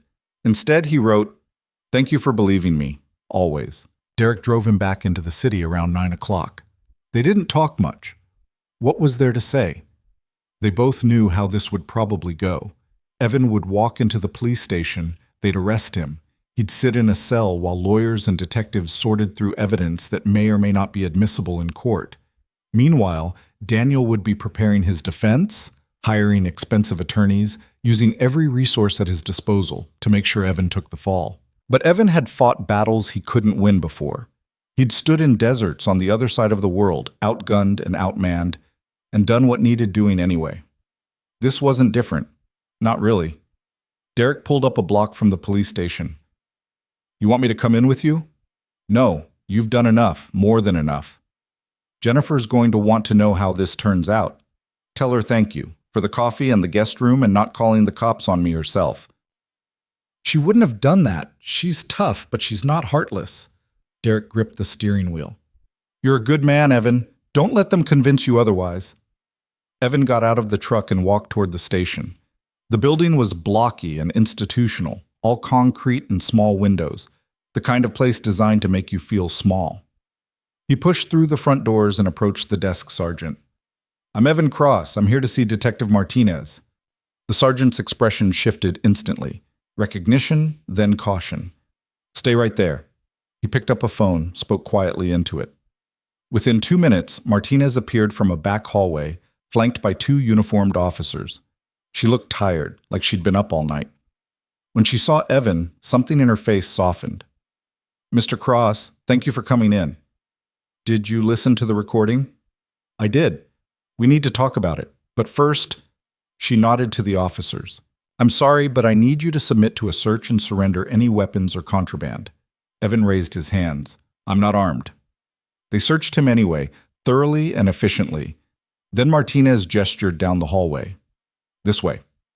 The interrogation room was exactly what Evan expected. Small, windowless, a metal table with chairs bolted to the floor. Martinez sat across from him, a file folder between them. I listened to your recording, she said without preamble. I also reviewed the photos you sent, and I pulled Daniel Reed's background, his employment history, his financial records. And it's compelling. The recording is clear. His confession is detailed. If it's authentic, it's enough to open an investigation. If it's authentic? Evan stared at her. You think I faked it? I think Daniel Reed's attorneys will claim you faked it. They'll say you edited the audio, took his words out of context, manufactured evidence to cover your own crimes. Martinez leaned forward, and they'll have resources to fight this. Money for expert witnesses, forensic analysts, jury consultants. You'll have a public defender who's overworked and underpaid. That's the reality. So what are you saying? That I should give up? I'm saying you need to understand what you're up against. Daniel Reed isn't just some corporate VP. He's connected. He has powerful friends. And right now, the narrative is that you're the criminal. Changing that narrative will take time and evidence and a lot of things breaking your way. Evan felt something crack inside him. I did everything right. I investigated the sounds. I documented what I found. I brought you proof. What else am I supposed to do? You broke into a private residence. Twice. That's not doing things right, Mr. Cross. I was trying to protect people. I know, and I believe you. But belief isn't enough in court. Martinez opened the file folder. Here's what's going to happen. I'm arresting you for breaking and entering. You'll be processed, arraigned, and released on bail if you can afford it. Meanwhile, I'll open a formal investigation into Daniel Reed based on your evidence, but I can't promise how long that will take or what the outcome will be. And in the meantime, I'm a criminal. In the meantime, you're a defendant awaiting trial. It's not the same thing, but it felt the same. It felt like everything Evan had worked for, his reputation, his integrity, his ability to provide for his daughter, was being stripped away piece by piece. Martinez stood. I'll give you a few minutes before we start processing. Do you need to call anyone, make arrangements for your daughter? Lily.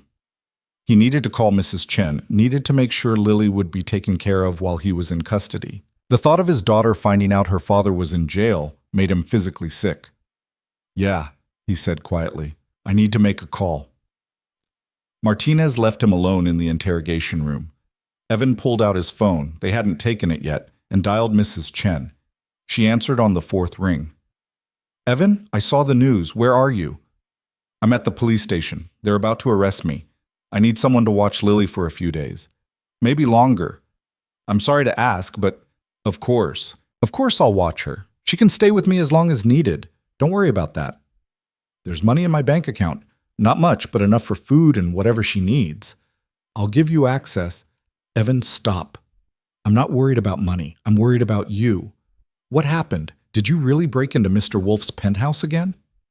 It's complicated, but I found proof that Daniel Reed has been spying on Adrian. I have a recording of him confessing. I'm hoping that's enough to clear my name, but right now I'm just trying to make sure Lily's okay. Mrs. Chen was quiet for a moment. She's a strong girl. She'll get through this, but you need to be strong too. Don't give up. I'm trying not to.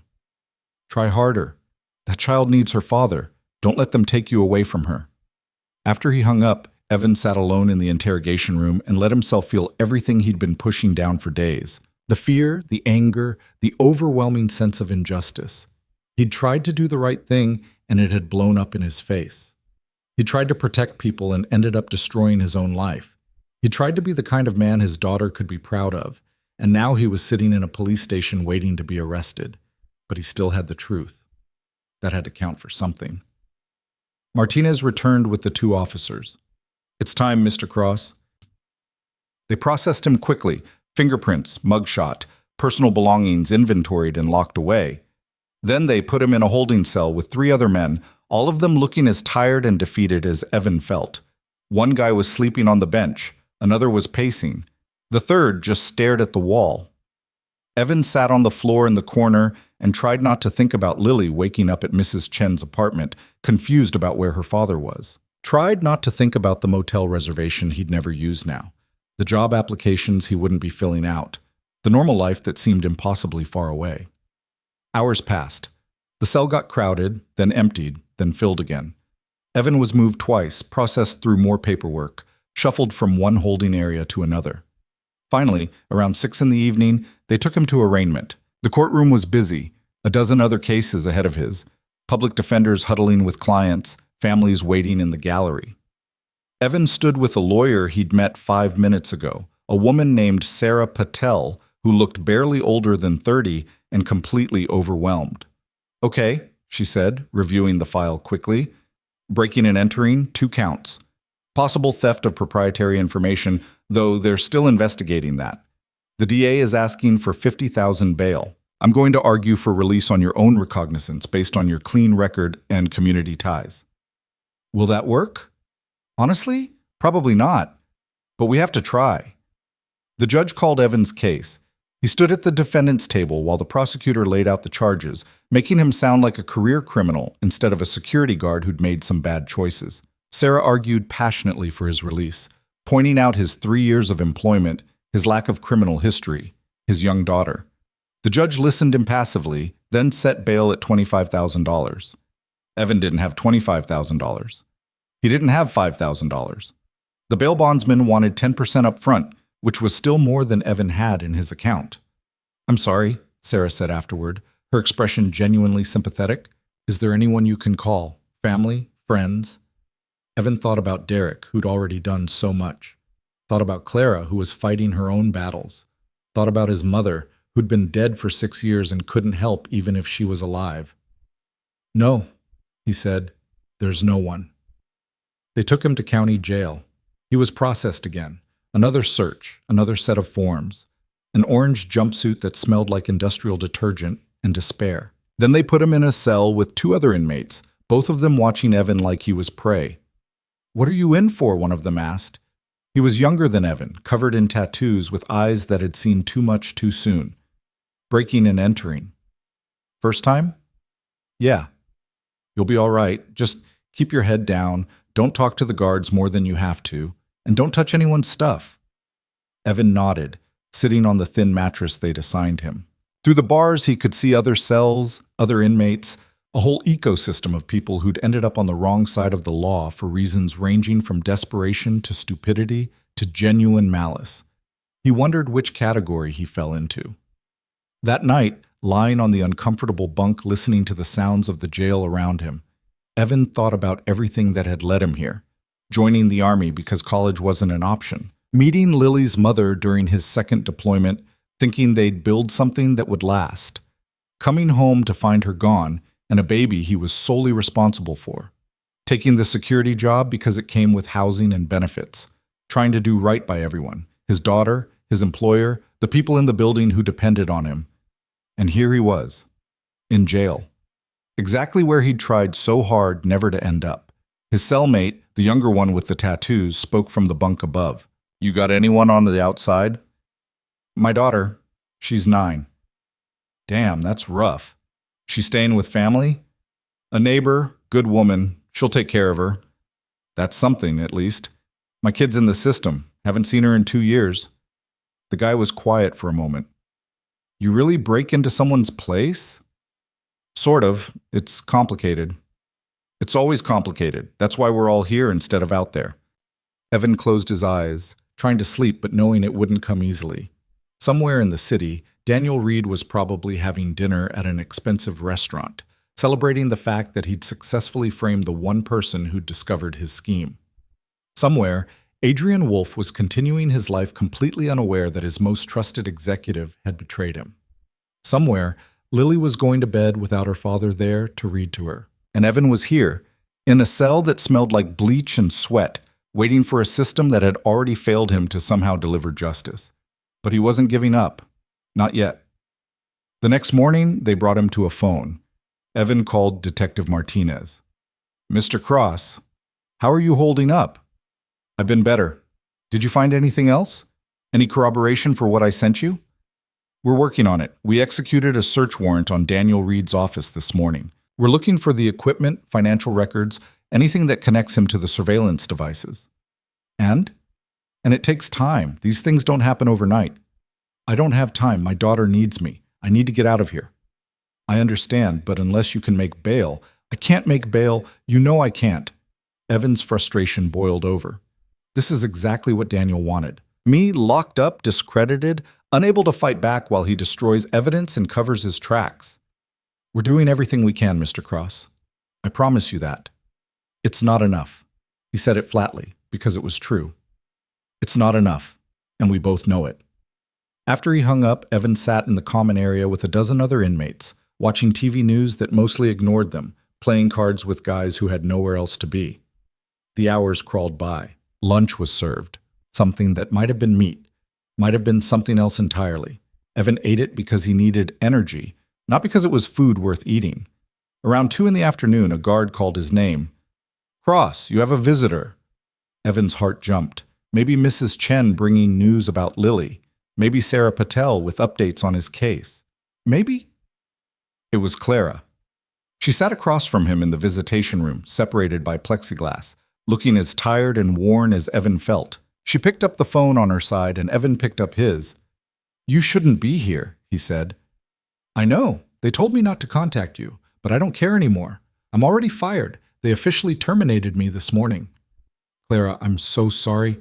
"Don't be. You were right about everything. I found more devices in the building, in the security office, in Mr. Chen's office, in the maintenance room. I took photos and gave them to Detective Martinez. She's building a case." Evan felt a flicker of hope. "How many devices?" 12 that I found. There might be more. And they're all the same type as the one I found in my desk. Professional grade, expensive, not the kind of thing a security guard could afford or even access." "That helps. That helps a lot." "There's more. I tracked down the maintenance logs for Daniel Reed's visits to the Penthouse. He always signed in as maintenance supervisor, but he doesn't have that authorization. He was using a fake credential to bypass security protocols. And his access card showed up in restricted areas all over the building, places he had no legitimate reason to be." "Did you tell Martinez this?" "I gave her everything. Logs, photos, my own statement about the sounds I heard and when I heard them. I even found an email from Daniel to a tech company asking about surveillance equipment specifications. It was in the archived server. He must have thought it was deleted." Evan leaned forward. "Clara, that's huge. That could be enough to—" "To what? Get you out of here?" "Maybe. Eventually. But you're still looking at charges for breaking and entering. You still violated the law, even if you were right about Daniel." "I know. But if we can prove Daniel set me up, if we can show I was investigating legitimate criminal activity, then maybe they reduce the charges. Maybe you get probation instead of prison. Maybe your daughter doesn't grow up with a father behind bars." Claire's voice broke. "But it's still maybes, Evan, and I'm scared that maybe isn't good enough." They sat in silence for a moment, phones pressed to their ears, separated by plexiglass and bad decisions, and a system that didn't care about their intentions. "How's Lily?" Claire asked finally. "Mrs. Chen says she's okay, but she's asking questions I can't answer from in here." "She's a smart kid. She'll understand eventually." "That's what I'm afraid of, that she'll understand her dad broke the law and ended up in jail, and she'll think that's who I am." "That's not who you are. You're the man who risked everything to expose the truth.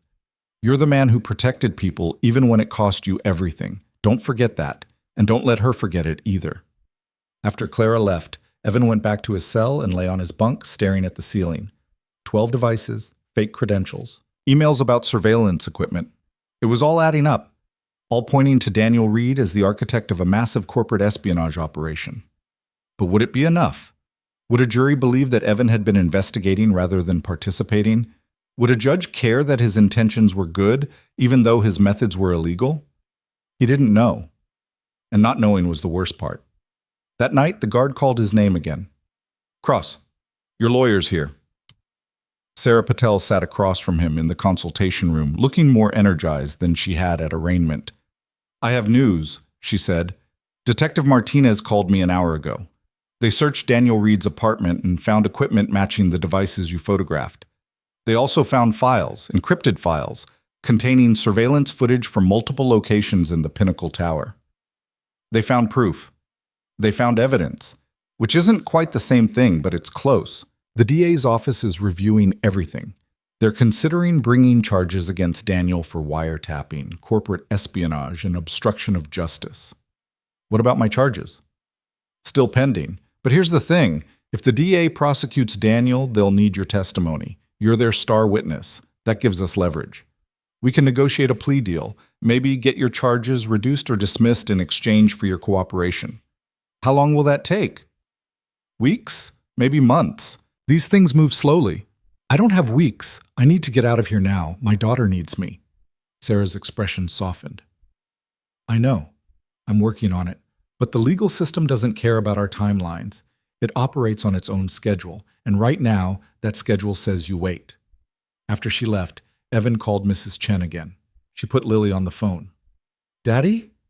Her voice was small, uncertain. "Where are you?" "I'm dealing with some grown-up stuff, sweetheart. But I'm okay. Are you okay?"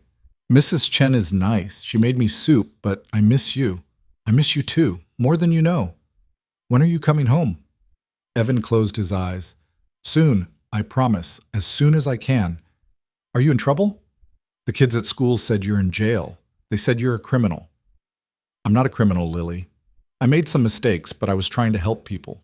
Sometimes doing the right thing looks wrong to other people. Do you understand?" "I think so, but I don't like it."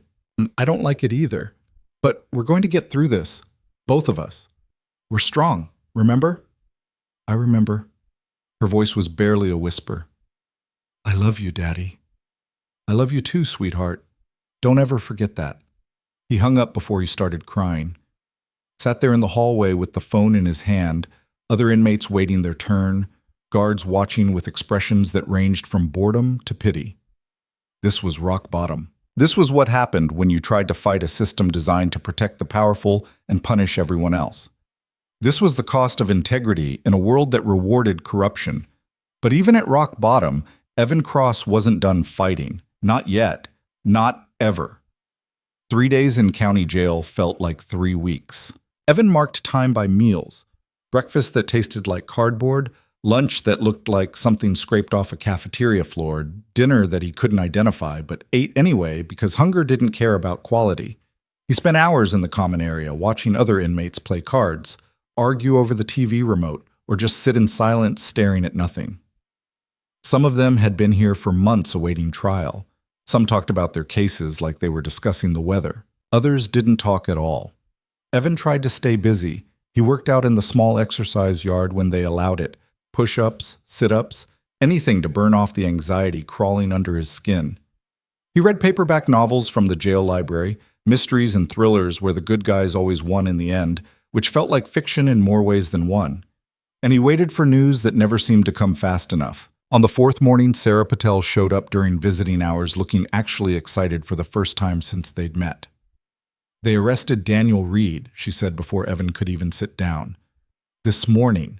6 counts of illegal surveillance, 2 counts of corporate espionage, and 1 count of obstruction of justice." Evan felt something loosen in his chest. They really arrested him. Martinez came through. She built a case solid enough that the DA couldn't ignore it. The surveillance footage they found in Daniel's apartment? It included recordings of Adrian Wolf's private meetings, phone calls with international investors, strategic planning sessions, everything Daniel needed to sabotage the merger Adrian was planning. "What about me? Does this change my charges?" Sarah's excitement dimmed slightly. It helps. A lot. But you still broke into that penthouse. The DA is willing to discuss a plea bargain, reduce charges, probation instead of prison time, possibly community service. But they want your full cooperation. They want you to testify against Daniel. Of course I'll testify. I want that guy buried under the courthouse. Good, because his lawyers are going to come after you hard. They're already planting stories with the media that you and Daniel were working together, that you planted the devices and he discovered them, that you're trying to flip on him to save yourself. Evan laughed bitterly. Of course they are. That's exactly what Daniel would do. Accuse me of the same thing he's guilty of. The difference is we have evidence now. Claire's testimony, the maintenance logs, the equipment found in Daniel's apartment. It all supports your version of events. But you need to understand, this is going to be a long fight. Daniel has money and connections. He's already made bail at $500,000. He's out there right now with his lawyers preparing his defense while you're stuck in here. How long until I can get out? I'm working on a bail reduction hearing. If I can convince the judge that you're not a flight risk and that you were acting in good faith, even if misguided, we might get your bail lowered to something manageable. But that hearing won't happen for at least another week. Another week. 7 more days in this place, sleeping on a thin mattress that smelled like disinfectant and despair, eating food that barely qualified as edible, being away from Lily while she tried to understand why her father was locked up. I don't know if I can do another week, Evan said quietly. You can. You have to. Your daughter needs you to be strong right now. Can you do that? He thought about Lily's voice on the phone, small and scared but trying to be brave for him. Thought about everything he'd already survived, deployments overseas, his wife leaving, 3 years of scraping by on minimum wage. This was just another battle, just another thing to endure until he came out the other side. Yeah, he said, I can do that. After Sarah left, Evan went back to his cell and found his cellmate, the tattooed kid named Marcus, who'd been decent to him, sitting on the lower bunk reading a magazine. You look less miserable than usual, Marcus said. Good news? They arrested the guy who set me up. No shit. That's something. You getting out? Eventually, maybe. They're still figuring it out. Marcus nodded. System moves like molasses, man. I've been in here 4 months waiting for trial on a possession charge that should have been dismissed 2 months ago. But my public defender keeps getting continuances because she's handling like 50 other cases and can't get to mine. So I just sit here losing my job, losing my apartment, losing everything while the wheels of justice turn at their own damn pace. You got family? My mom, but she works 2 jobs just to keep her own head above water. Can't help me with bail. Can't help me with rent. Can't help me with anything except phone calls once a week where she cries about how I threw my life away. Marcus set down his magazine. You ever think about how the system's designed to keep people like us down here? Rich guy commits a crime, he makes bail in an hour and goes home to his mansion. Poor guy commits a crime, or gets accused of one. He sits in jail for months because he can't afford $500. Same crime, different outcomes, all based on how much money you got. Evan had thought about it. A lot.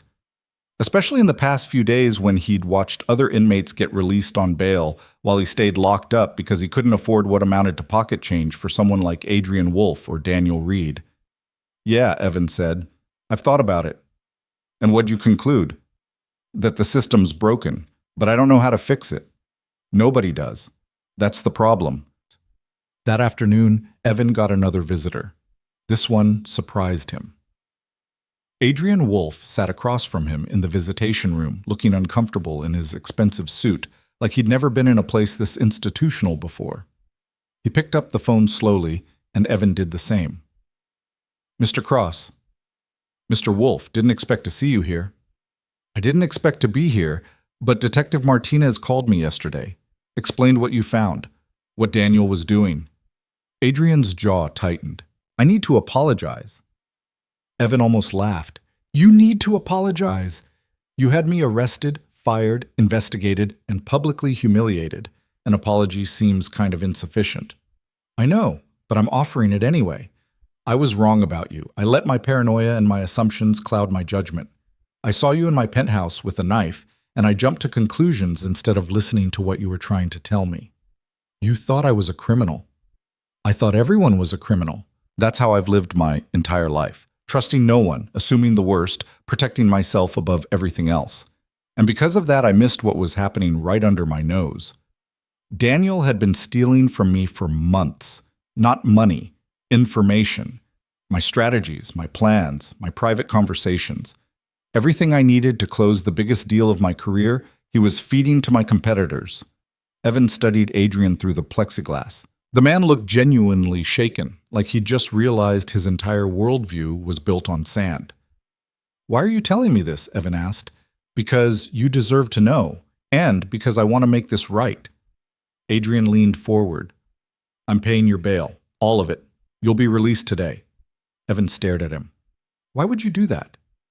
"Because you tried to protect me and I punished you for it. Because you lost everything trying to expose the truth, and the least I can do is help you get back on your feet. And because—" Adrian paused, seeming to choose his words carefully. "Because I need to be a better person than I've been. My entire life has been about accumulation, money, power, control. But what's the point if the people closest to me are betraying me and I'm too blind to see it? What's the point if I destroy good people like you and Clara because I'm too afraid to trust anyone?" "Clara's fired. You made sure of that." "I'm reinstating her, with a raise, and a formal apology, and a promise that I'll actually listen when she reports problems, instead of assuming she's part of a conspiracy." Despite everything, Evan felt a small measure of satisfaction. Clara deserved that. She'd been loyal to the building, to the residents, to her job, and she'd gotten thrown away the moment things got complicated. "What about me?" Evan asked. "You paying my bail doesn't fix the fact that I'm still facing charges. Still branded as a criminal. Still can't get a job or an apartment or anything resembling a normal life. I'm working on that too. My lawyers are in contact with the DA's office. We're pushing for all charges against you to be dismissed based on the evidence that you were investigating legitimate criminal activity. It's not guaranteed, but I have influence, and I'm using all of it to make this right." Influence. Evan couldn't keep the bitterness out of his voice. Must be nice to have that. Must be nice to be able to buy your way out of consequences. It is nice, and it's completely unfair. But right now, I'm using that unfairness to help you instead of hurt you. You can refuse out of principle, or you can accept it and get back to your daughter. Your choice. Evan wanted to refuse, wanted to tell Adrian Wolfe to take his money and his influence and shove them both somewhere uncomfortable. But pride was a luxury he couldn't afford, not when Lily was waiting for him, not when every day in jail was another day of her life he was missing. "Fine," Evan said. "I accept, but this doesn't mean we're friends. I wouldn't expect us to be, but maybe, eventually, it means we're not enemies." 2 hours later, Evan walked out of county jail a free man.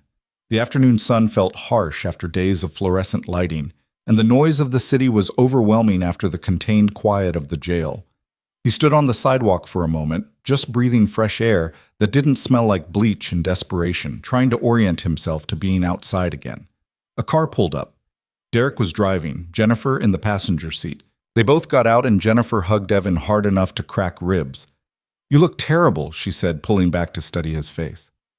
"When's the last time you slept?" "I don't know, Tuesday?" "It's Thursday. Come on, you're coming home with us. You need a shower, a real meal, and about 12 hours of unconsciousness. I need to see Lily, and you will. But first you need to not look like you just escaped from a disaster movie. Mrs. Chen's bringing Lily over for dinner tonight. You'll see her then. Until then, you're following my orders." Evan was too tired to argue. He got in the back seat of Derek's car and closed his eyes as they drove through the city. The motion was soothing, rhythmic, and for the first time in days, he felt some of the tension leave his shoulders. Derek glanced at him in the rearview mirror. "Adrian Wolfe really paid your bail?" "Yeah. That's something. Rich guy actually doing the right thing. He's doing damage control. His VP turned out to be a corporate spy, and the security guard he fired and had arrested turned out to be the only one trying to stop it. That's bad optics. He's trying to clean up the mess." "Maybe. But he didn't have to pay 25 grand to get you out. He could have just issued a public statement and moved on." Jennifer turned in her seat to look at Evan. "Did he say anything else? About your job? About Clara? About what happens next?" "He's reinstating Clara, trying to get my charges dismissed. Beyond that, I don't know. I'm just trying to get through one day at a time right now." Derek pulled into their driveway. The house looked exactly the same as it had a few days ago. Toys in the yard, Jennifer's flower garden struggling along the side of the house, the mailbox with their name painted on it. Normal, suburban, safe. Evan had forgotten what safe felt like. Jennifer showed him to the guest bathroom and handed him a stack of clean clothes. Derek's stuff, a little big but serviceable. Shower, take your time, I'll make lunch. The hot water felt like redemption. Evan stood under the spray for 20 minutes, washing away jail smell and stress sweat and the accumulated grime of the worst week of his life. When he finally got out, he looked at himself in the mirror and barely recognized the guy staring back. Thinner, older, eyes with shadows underneath that hadn't been there before, but still here, still fighting. Lunch was sandwiches and chips, simple, but better than anything Evan had eaten in days. He devoured 2 sandwiches while Derek and Jennifer watched with a mixture of concern and amusement. "When'd you last eat real food?" Derek asked. "Define real." "Something that didn't come from a jail cafeteria." "Then it's been a while." After lunch, Evan tried to nap, but his mind wouldn't shut off. He kept thinking about Daniel Reed out on bail, probably in some high-rise apartment with his team of lawyers plotting his defense. Kept thinking about the trial that was coming, the testimony he'd have to give, the cross-examination where Daniel's attorneys would try to tear him apart. Kept thinking about Lily, growing up with a father who'd been arrested and jailed, even if he was eventually cleared. Around 5 o'clock, the doorbell rang. Evan heard voices in the living room, Mrs. Chen's accent, Lily's higher pitch. He stood up from the guest bed, checked himself in the mirror one more time, and walked out to meet his daughter. Lily saw him and froze. For a second, Evan thought she might be scared of him, might not recognize this thinner, more tired version of her father. But then she ran across the room and slammed into him, wrapping her arms around his waist so tight he could barely breathe. "Daddy, you're back. You're really back." Evan knelt down to her level, holding her close. "I'm back, sweetheart. I'm so sorry you had to wait." "Are you in trouble still? Are they going to take you away again?" "No, I mean, maybe. I don't know yet, but right now I'm here, and I'm not going anywhere if I can help it." Lily pulled back to look at him, her eyes searching his face. "You look different." "I feel different, but I'm still me. Still your dad. That part hasn't changed." Mrs. Chen stood in the doorway, wiping her eyes with a tissue. She was so brave, Evan. Never cried, never complained, just kept saying you'd come back because you promised. "Thank you for taking care of her. I can't ever repay." "Don't be silly. She's a good girl. It was no trouble." Mrs. Chen set down a bag she'd been carrying. "I brought some of your things, clothes, toiletries, some of Lily's toys. The motel reservation expired, but I thought you might need these wherever you end up next." Wherever they ended up next. Evan still didn't have an apartment, didn't have a job, didn't have any real plan beyond making it through the next few hours without falling apart. Jennifer appeared from the kitchen. "You're both staying here until you figure things out. We have the space, and Lily and our kids get along great. It's settled." "Jennifer, we can't." "You can and you will. Derek already agreed. Don't make me pull rank." Derek nodded from the couch. "She's terrifying when she pulls rank. Just accept it." So Evan accepted it, because he didn't have the energy to fight kindness, and because Lily was already talking with Jennifer's kids about what movie they should watch before dinner, and because sometimes you had to let people help you, even when every instinct said you should handle things yourself. Dinner was chaotic and loud. Jennifer's 2 kids arguing over vegetables, Lily telling stories about Mrs. Chen's cat. Derek making bad dad jokes that everyone groaned at. Normal family stuff that Evan hadn't experienced in years, maybe ever. It reminded him of what he'd been trying to build for Lily, the kind of stable home life she deserved, and he'd never quite managed to provide. After dinner, after the kids went to bed and Derek and Jennifer retreated to their room, Evan sat on the back porch looking at the stars barely visible through the city light pollution. He heard the door open behind him, then Clara's voice. "Derek texted me you were here. Hope it's okay I came by." Evan turned. Clara looked better than the last time he'd seen her. Less worn, more put together. "Adrian reinstated you?" "This afternoon. Called me personally, apologized, offered me a raise and a promotion. I'm now senior house manager with full authority over building operations. She sat down next to him. I almost told him to shove it, but I need the job. And honestly, I earned that promotion. I'm not letting Daniel Reed's crimes cost me my career. Good. You shouldn't. What about you? What happens now? I don't know. Sarah's working on getting my charges dismissed, but that could take weeks or months. In the meantime, I'm staying here with Derek and Jennifer, trying to figure out my next move. Adrian mentioned something about offering you a position. Head of building security, real salary, benefits, the works. Evan laughed. Head of security? The guy fired me 4 days ago, and now he wants to promote me? Guilt is a powerful motivator. So is public relations. The press is starting to pick up on the story. Dedicated security guard uncovers massive corporate espionage, gets arrested for his troubles, turns out to be innocent. It's good optics for Adrian to make you the hero instead of the villain. I don't want to be anyone's hero. I just want my life back. Clara was quiet for a moment. What if you can't get it back? What if too much has changed? Then I build a new one. That's all I know how to do. Keep building, keep trying, keep showing up even when everything's falling apart. That's very stoic of you. That's very tired of me. I don't have the energy for anything else. They sat in comfortable silence, watching the faint stars, listening to the sounds of the neighborhood settling in for the night. After a while, Clara stood. I should go. But Evan, whatever you decide about Adrian's offer, whatever happens with the charges, you did the right thing. Not the legal thing, maybe not even the smart thing, but the right thing. Don't let anyone convince you otherwise. After she left, Evan stayed on the porch until the cold drove him inside. He checked on Lily, asleep in the guest room with one of Jennifer's kids, her stuffed rabbit tucked under her arm. She looked peaceful, younger than 9, untroubled by the chaos of the past week. Evan stood in the doorway watching her breathe, thinking about everything they'd been through and everything still to come. The trial, the testimony, the rebuilding of a life that had been torn apart. It was overwhelming when he thought about it all at once. So he didn't think about it all at once. He thought about tomorrow, just tomorrow. Getting Lily to school, meeting with Sarah, figuring out one next step. That was manageable. That was something he could do. The next morning, Detective Martinez called. We need you to come in and give a formal statement. Everything you saw, everything Daniel said, everything you documented, the DA's building their case, and you're the cornerstone. When? Today, if possible. This afternoon? Evan agreed and took the bus downtown, leaving Lily with Jennifer. The police station felt different now that he wasn't being arrested, still institutional and cold, but less threatening. Martinez met him in the lobby and walked him to an interview room where a stenographer was already set up. This is going to take a few hours, Martinez said. We need every detail. Start from the beginning. When Clara first reported the sounds. Evan told her everything. The clicking noises, the maintenance logs, the decision to investigate the penthouse, finding the surveillance devices.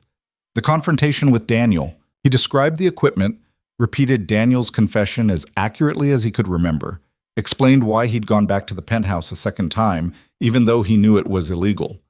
Martinez listened without interrupting, occasionally making notes. When Evan finished, she leaned back in her chair. That's good. That's very good. The DA thinks this is enough to prosecute Daniel on all counts. But you need to understand, his lawyers are going to destroy you on the stand. They're going to paint you as a disgruntled employee who broke into his boss's home twice, who fabricated evidence, who's lying to cover his own crimes. They're going to dig into your finances, your military record, your personal life. Everything becomes fair game. I know, I'm ready. Are you? Because this isn't like TV where the good guy gives a speech and everyone realizes the truth. This is going to be brutal. They're going to make you look like a criminal, a liar, maybe worse, and the jury might believe them. Then I'll have to make them believe me instead. Martinez studied him for a long moment. You're either very brave or very stupid. Probably both, but it doesn't change what I have to do. She handed him a business card. This is the prosecutor handling Daniel's case. Assistant DA named Michael Torres. He'll want to prep you for testimony, run through questions, help you understand what to expect. Call him tomorrow. Evan took the card. What about my charges? Any movement there? Torres is reviewing your case separately. If everything goes well with Daniel's prosecution, he'll likely recommend dismissal based on good faith investigation of criminal activity. But that's not guaranteed. Judges don't like vigilantes, even well-intentioned ones. I'm not a vigilante. I was just trying to do my job. You stopped being employed when you entered that penthouse the second time. That's when you became something else. What that something else is, hero, criminal, fool, that's what the court's going to decide. Evan left the police station with more questions than answers.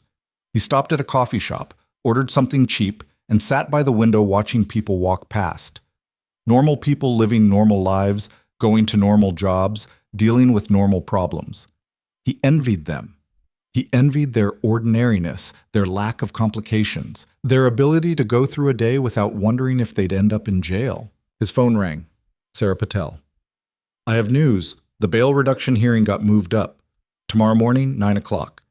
If the judge agrees you're not a flight risk and that you were acting in good faith, we might be able to get your bail revoked entirely. That fast? Adrian Wolf's lawyers are pushing hard. They want this resolved quickly, and they have the influence to make it happen. Come to the courthouse tomorrow, dress nicely, look respectable, and be ready to convince a judge that you're not a threat to society. After she hung up, Evan finished his coffee and took the bus back to Derek's house.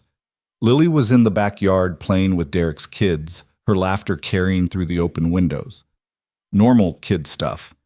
Tag or hide and seek or whatever game they'd invented.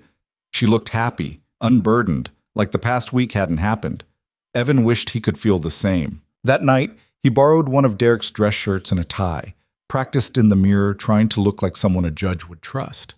It felt ridiculous, putting on a costume, performing respectability for people who'd already decided he was guilty. But he did it anyway because the alternative was giving up, and he'd come too far to give up now. Jennifer knocked on the guest room door. You okay? No, but I'm functional. That's close enough. You're going to be fine tomorrow. You're a good person who made a tough choice in a bad situation. The judge will see that. You don't know that. No, but I believe it. And sometimes belief is enough. Evan wanted to believe her, wanted to think that goodness mattered, that intentions counted for something, that the system would recognize he'd been trying to help rather than harm. But he'd seen too much of how the system actually worked to put much faith in it. Still, he showed up the next morning at the courthouse wearing Derek's shirt and tie, looking as respectable as he could manage. Sarah met him outside the courtroom, looking nervous. Okay, here's what's going to happen. The judge will hear arguments from both sides. The prosecutor will argue you're still a flight risk and a danger to the community. I'll argue you were investigating legitimate criminal activity and pose no threat to anyone. Then the judge decides. Questions? What are our chances? Honestly, 50-50. Judge Henderson is fair but by the book. She doesn't like people taking the law into their own hands, but she also respects people who stand up for what's right. It could go either way. They entered the courtroom. It was smaller than Evan expected, more administrative than dramatic. Judge Henderson was already seated, a black woman in her 50s with sharp eyes and an expression that gave nothing away. The prosecutor was a young guy who looked fresh out of law school, shuffling papers nervously. Sarah presented their case clearly and passionately. Evan had been a model employee for 3 years. He had no criminal record. He'd discovered legitimate criminal activity and reported it to the authorities. He had a 9-year-old daughter who needed him. He deserved a chance to fight these charges from outside a jail cell. The prosecutor argued just as passionately in the other direction. Evan had violated his position of trust. He'd entered a private residence twice without proper authorization. He couldn't be trusted to follow rules. He represented a continued threat. Judge Henderson listened to both sides without expression. Then she looked directly at Evan. Mr. Cross, stand up. Evan stood. Do you understand the seriousness of the charges against you? Yes, Your Honor. Do you understand that even if your intentions were good, your actions were illegal? Yes, Your Honor. Then why should I believe you won't do something similar again if you perceive another injustice? Evan took a breath. This was it. The moment where he either convinced her or didn't. Because I've learned my lesson, Your Honor. I thought I could fix things myself. Thought I had to be the one to make it right. But I was wrong. I should have trusted the system, should have brought my concerns to the proper authorities and let them handle it. I won't make that mistake again. Judge Henderson studied him for a long moment. Then she made her decision. Bail is revoked. Mr. Cross, You're released on your own recognizance pending trial. Don't make me regret this. Evan felt his knees go weak. Sarah grabbed his arm, smiling. We did it. You're free. And for the first time in over a week, Evan Cross walked out of a courthouse, a free man with hope that maybe, just maybe, everything was going to be okay. Freedom felt strange. Evan walked out of the courthouse into afternoon sunlight that seemed too bright, too warm for November. Sarah walked beside him, already on her phone coordinating next steps with the prosecutor's office. Derek was waiting by his truck at the curb, grinning like Evan had just won the lottery instead of simply avoiding jail. You're out, Derek said, stating the obvious. For real this time. For real this time, Evan confirmed. He got in the truck and for a moment just sat there, letting it sink in. No more cells, no more guards, no more waiting for the system to decide his fate. He still had charges to fight, a trial to prepare for, a future that remained uncertain. But he could fight all of that from the outside now. Derek pulled into traffic. Jennifer's making a big dinner tonight. Celebrating. You're not allowed to say no. I wasn't going to. Good. Because she already bought a cake, and if you bail on us, I'm eating the whole thing myself and she'll kill me. They drove in comfortable silence for a while. Then Derek said, Adrian Wolf called the house this morning, wants to meet with you, something about a job offer. Evan had been expecting this. The guilt-driven redemption arc, the billionaire trying to make things right with the person he'd wronged. It was predictable, but that didn't make it less complicated. What did you tell him? That you'd call him when you were ready, no pressure. But Evan? The guy sounded genuinely sorry, might be worth hearing him out. Maybe. Or maybe it was just another version of the same power dynamic that had gotten Evan into this mess in the first place. Rich man decides poor man's fate based on whatever serves the rich man's interests at the moment. But Evan also needed a job, needed income, needed a way to rebuild his life that didn't involve living indefinitely in Derek's guest room. I'll think about it, he said. Back at Derek's house, Lily was waiting on the front porch. When she saw Evan get out of the truck, she ran down the driveway and launched herself at him with enough force to nearly knock him over. You're home! Mrs. Chen said you'd be home, but I wasn't sure and I was worried and I'm home, sweetheart. I'm here. Everything's okay now. She pulled back to look at him, her expression serious beyond her years. Are the bad guys in jail? One of them is. The important one. The guy who was actually doing bad things. And you're not in trouble anymore? I'm still in a little bit of trouble, but not the kind that means I go away. I get to stay with you while we figure everything out. Lily considered this, then nodded like she was accepting the terms of a contract. Okay, but you have to promise not to do anything else dangerous. I don't like it when you're gone. I promise to try really hard not to do anything dangerous. That's not a real promise. It's the best I can do. Sometimes life is dangerous even when you're being careful, but I'll always try to come back to you.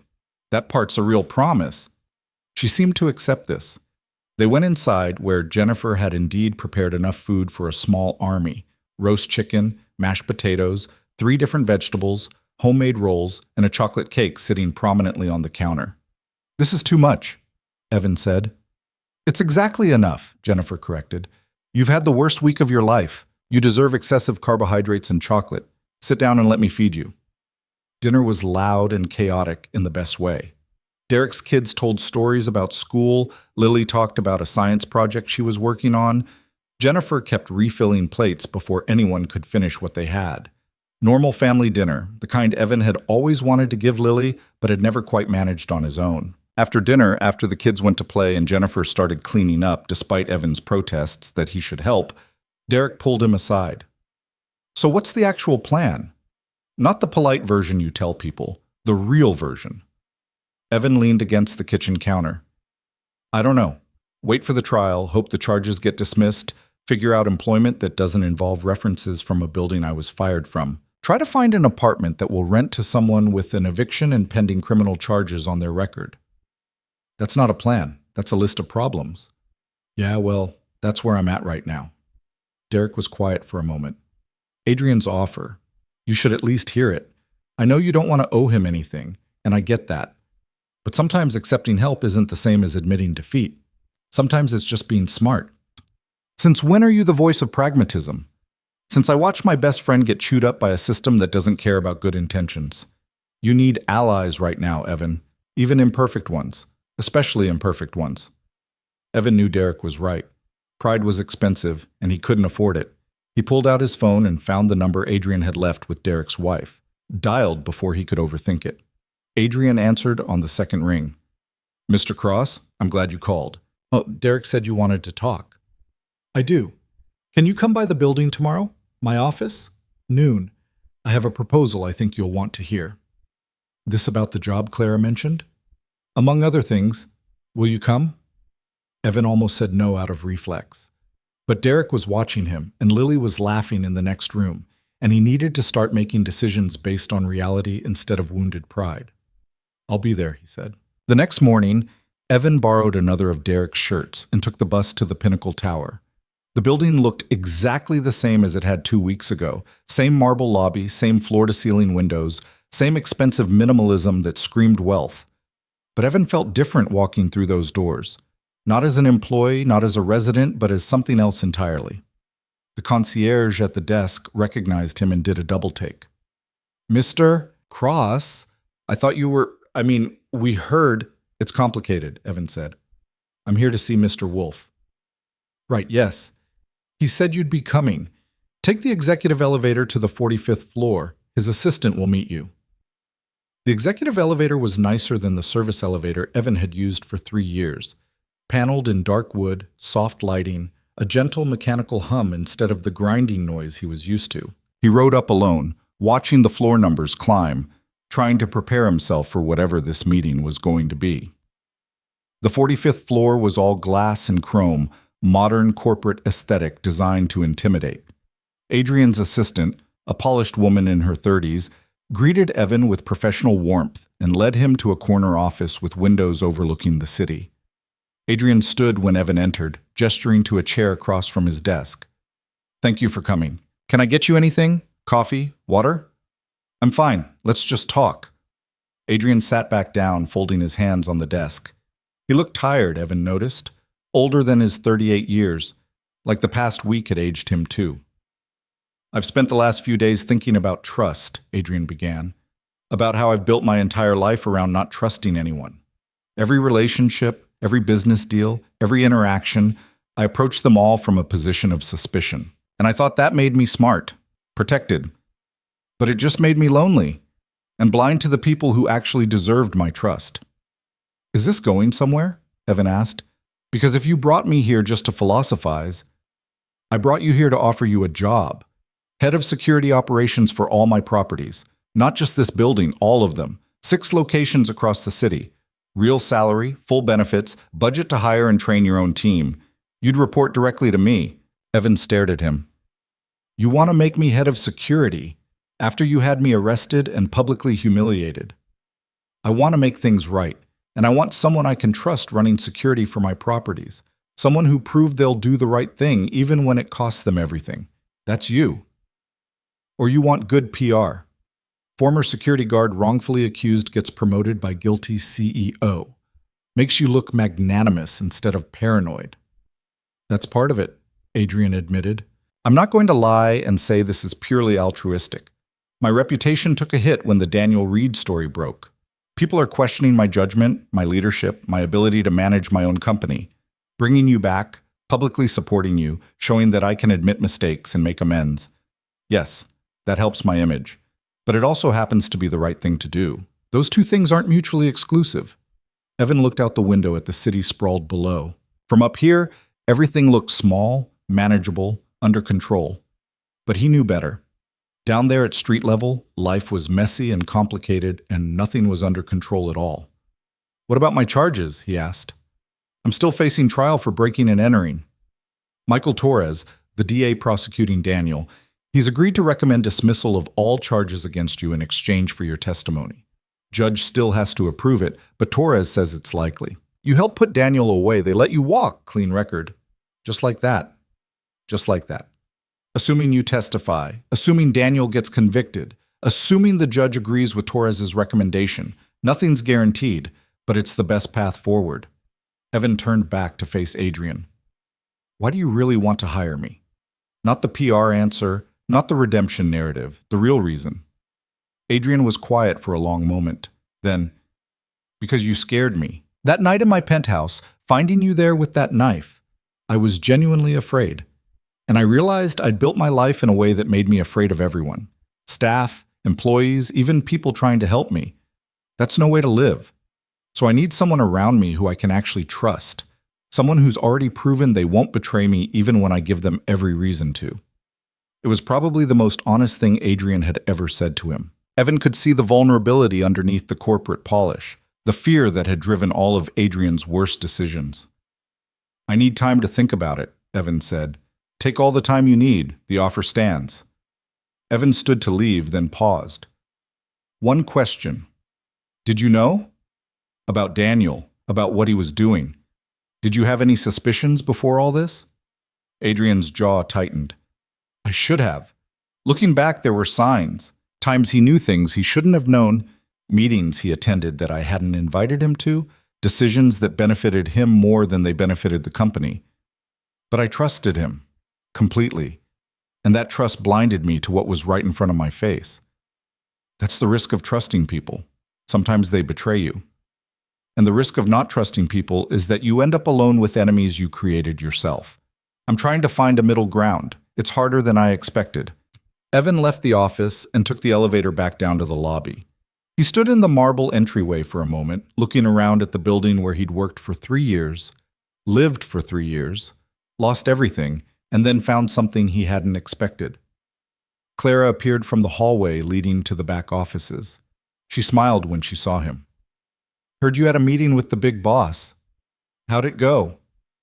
He offered me a job, head of security for all his properties. You gonna take it? I don't know yet. Part of me wants to tell him to shove his guilt money. Part of me knows I need the income and this is a good opportunity. And part of me just wants to walk away from all of it and start over somewhere else. Clara nodded.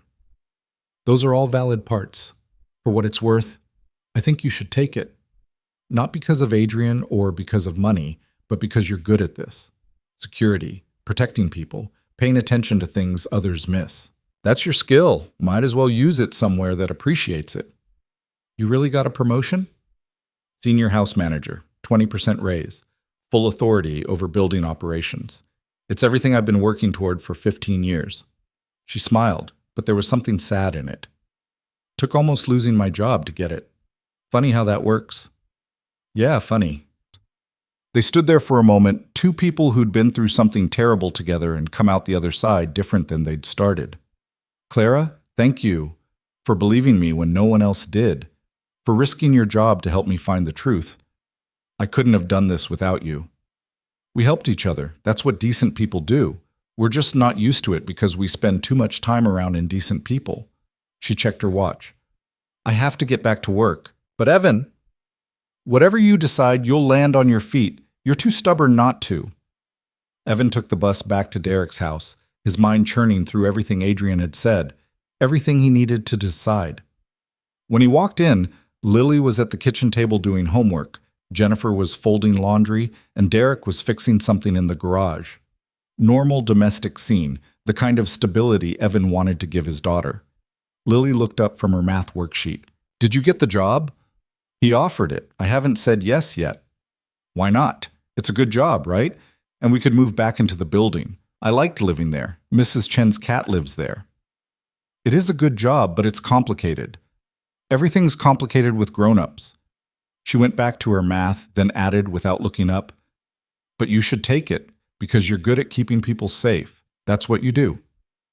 Out of the mouths of 9-year-olds. Simple truth delivered without all the baggage adults carried around.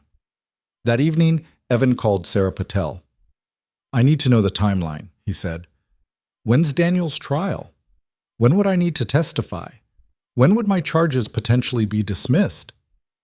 Daniel's trial is scheduled for 6 weeks from now. The DA wants to move fast before Daniel's lawyers can manufacture too many delays.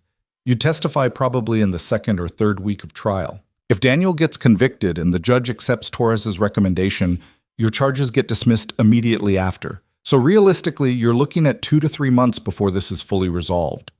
And if Daniel doesn't get convicted, Then your charges remain pending and we go to trial separately. But Evan, the evidence against Daniel is solid. The surveillance equipment, the footage, your recording of his confession, Claire's testimony, the maintenance logs, it all points to him. His lawyers will fight hard, but the facts are on our side. Facts don't always win in court. No, they don't. But they win more often than not. Have a little faith. After he hung up, Evan sat on Derek's back porch watching the sun set over the suburban neighborhood. He thought about faith, about trust, about the leap required to believe things would work out when all evidence suggested they probably wouldn't. He thought about Lily, who trusted him completely despite everything. He thought about Clara, who'd risked her career because it was the right thing to do. He thought about Derek and Jennifer, who'd opened their home without hesitation. He thought about Adrian Wolfe, trying to become a better person than he'd been.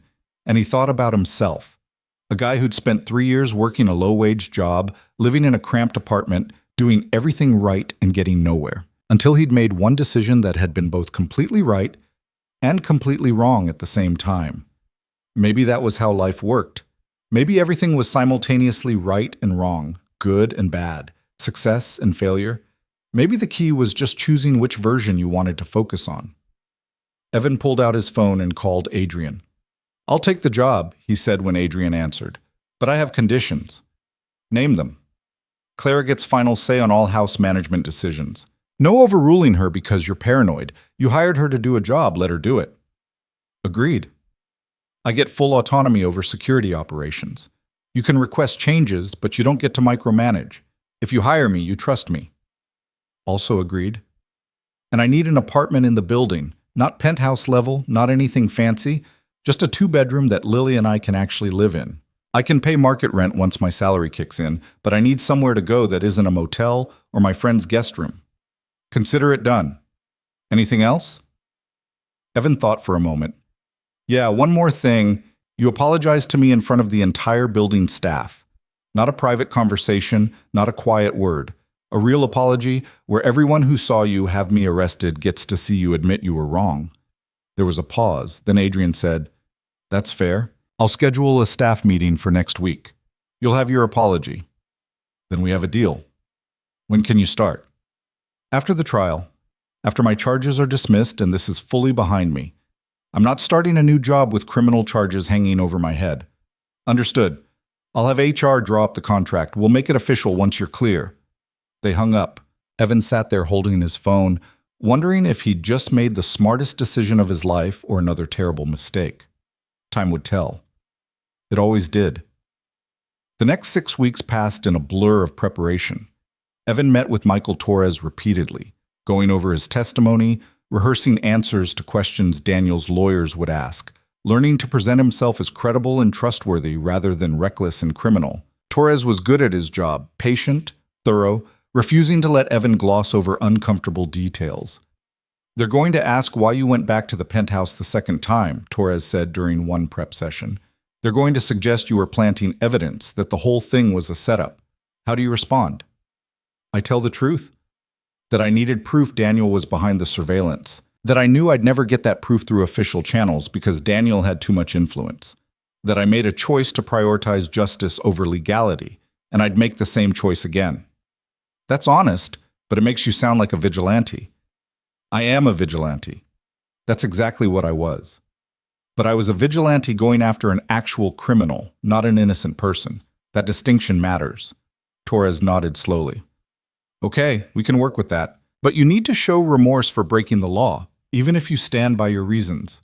The jury needs to see you understand rules matter." "I do understand rules matter. I just think justice matters more." "And that," Torres said, "is why you're going to be a very compelling witness." The trial began on a cold Monday in January.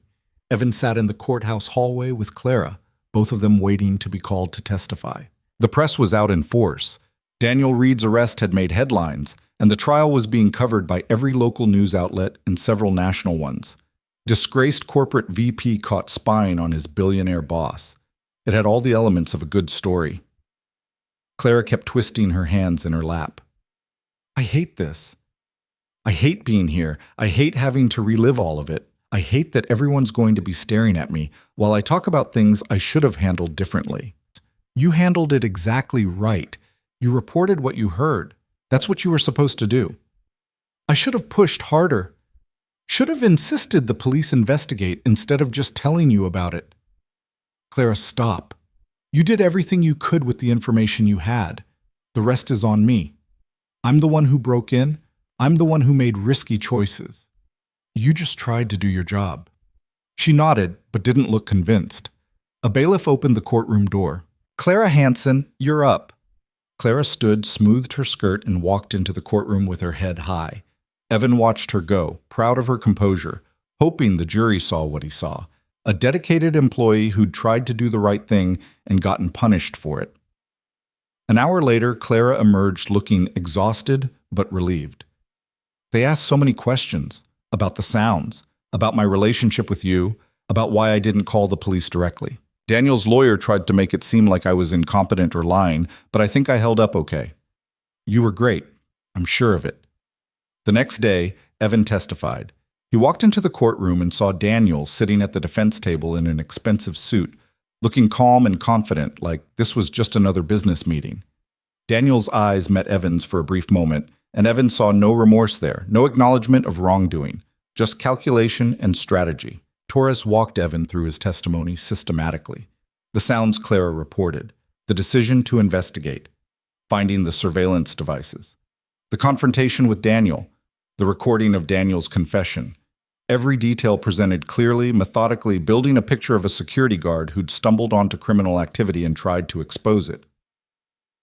Then Daniel's lawyer stood up for cross-examination. His name was Richard Chambers, a man in his 60s with silver hair and a voice that could cut glass. Mr. Cross, you testified that you entered Mr. Wolf's penthouse to investigate sounds reported by Ms. Hansen, correct? Yes. And you did this without informing the police. I wanted to verify the situation before calling them. Or you wanted to plant surveillance devices yourself and blame my client. That's not what happened. But it's possible, isn't it? You had access to the penthouse. You had knowledge of security systems. You could have easily placed those devices yourself. I didn't have access to professional-grade surveillance equipment. Your client did. Did he? Can you prove he purchased those specific devices? The equipment was traced back to a company that does business with Wolf Capital. Your client had the means and the motive. Motive. Let's talk about motive, Mr. Cross. You were fired from your job, evicted from your apartment, arrested, and jailed. You had every reason to want revenge against Mr. Wolf and his company. Isn't it possible this entire story is fabrication designed to justify your criminal behavior? Evan kept his voice steady. No, it's not fabrication. I have a recording of your client confessing to corporate espionage. That's not something I could fake. Recordings can be edited. Context can be manipulated. You're asking this jury to believe that my client, a successful executive with no criminal history, suddenly decided to spy on his own employer, while you, a former military member with specialized training in security operations, are completely innocent despite repeatedly breaking into private property. Does that sound reasonable to you? What sounds reasonable is that your client saw an opportunity to profit from betraying his employer's trust, and he took it. What sounds reasonable is that when I discovered what he was doing, he tried to frame me to cover his tracks. What sounds reasonable is that we're sitting here today because your client committed crimes, and I exposed them. Chambers smiled like Evan had walked into a trap. Exposed them. Yes. Let's talk about exposure. You claim you were investigating criminal activity. But in reality, you were unemployed, desperate, and facing eviction.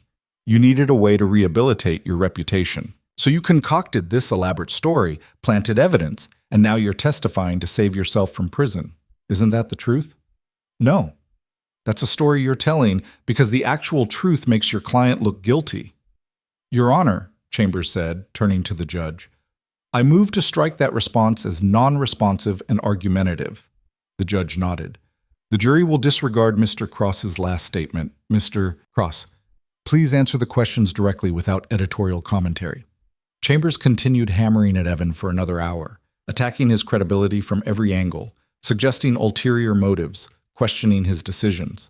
But Evan held firm, telling the same story the same way because it was the truth, and the truth didn't change no matter how many ways you asked about it. When he finally stepped down from the witness stand, he was exhausted but intact. Torres gave him a small nod of approval as he left the courtroom. The trial lasted 3 weeks.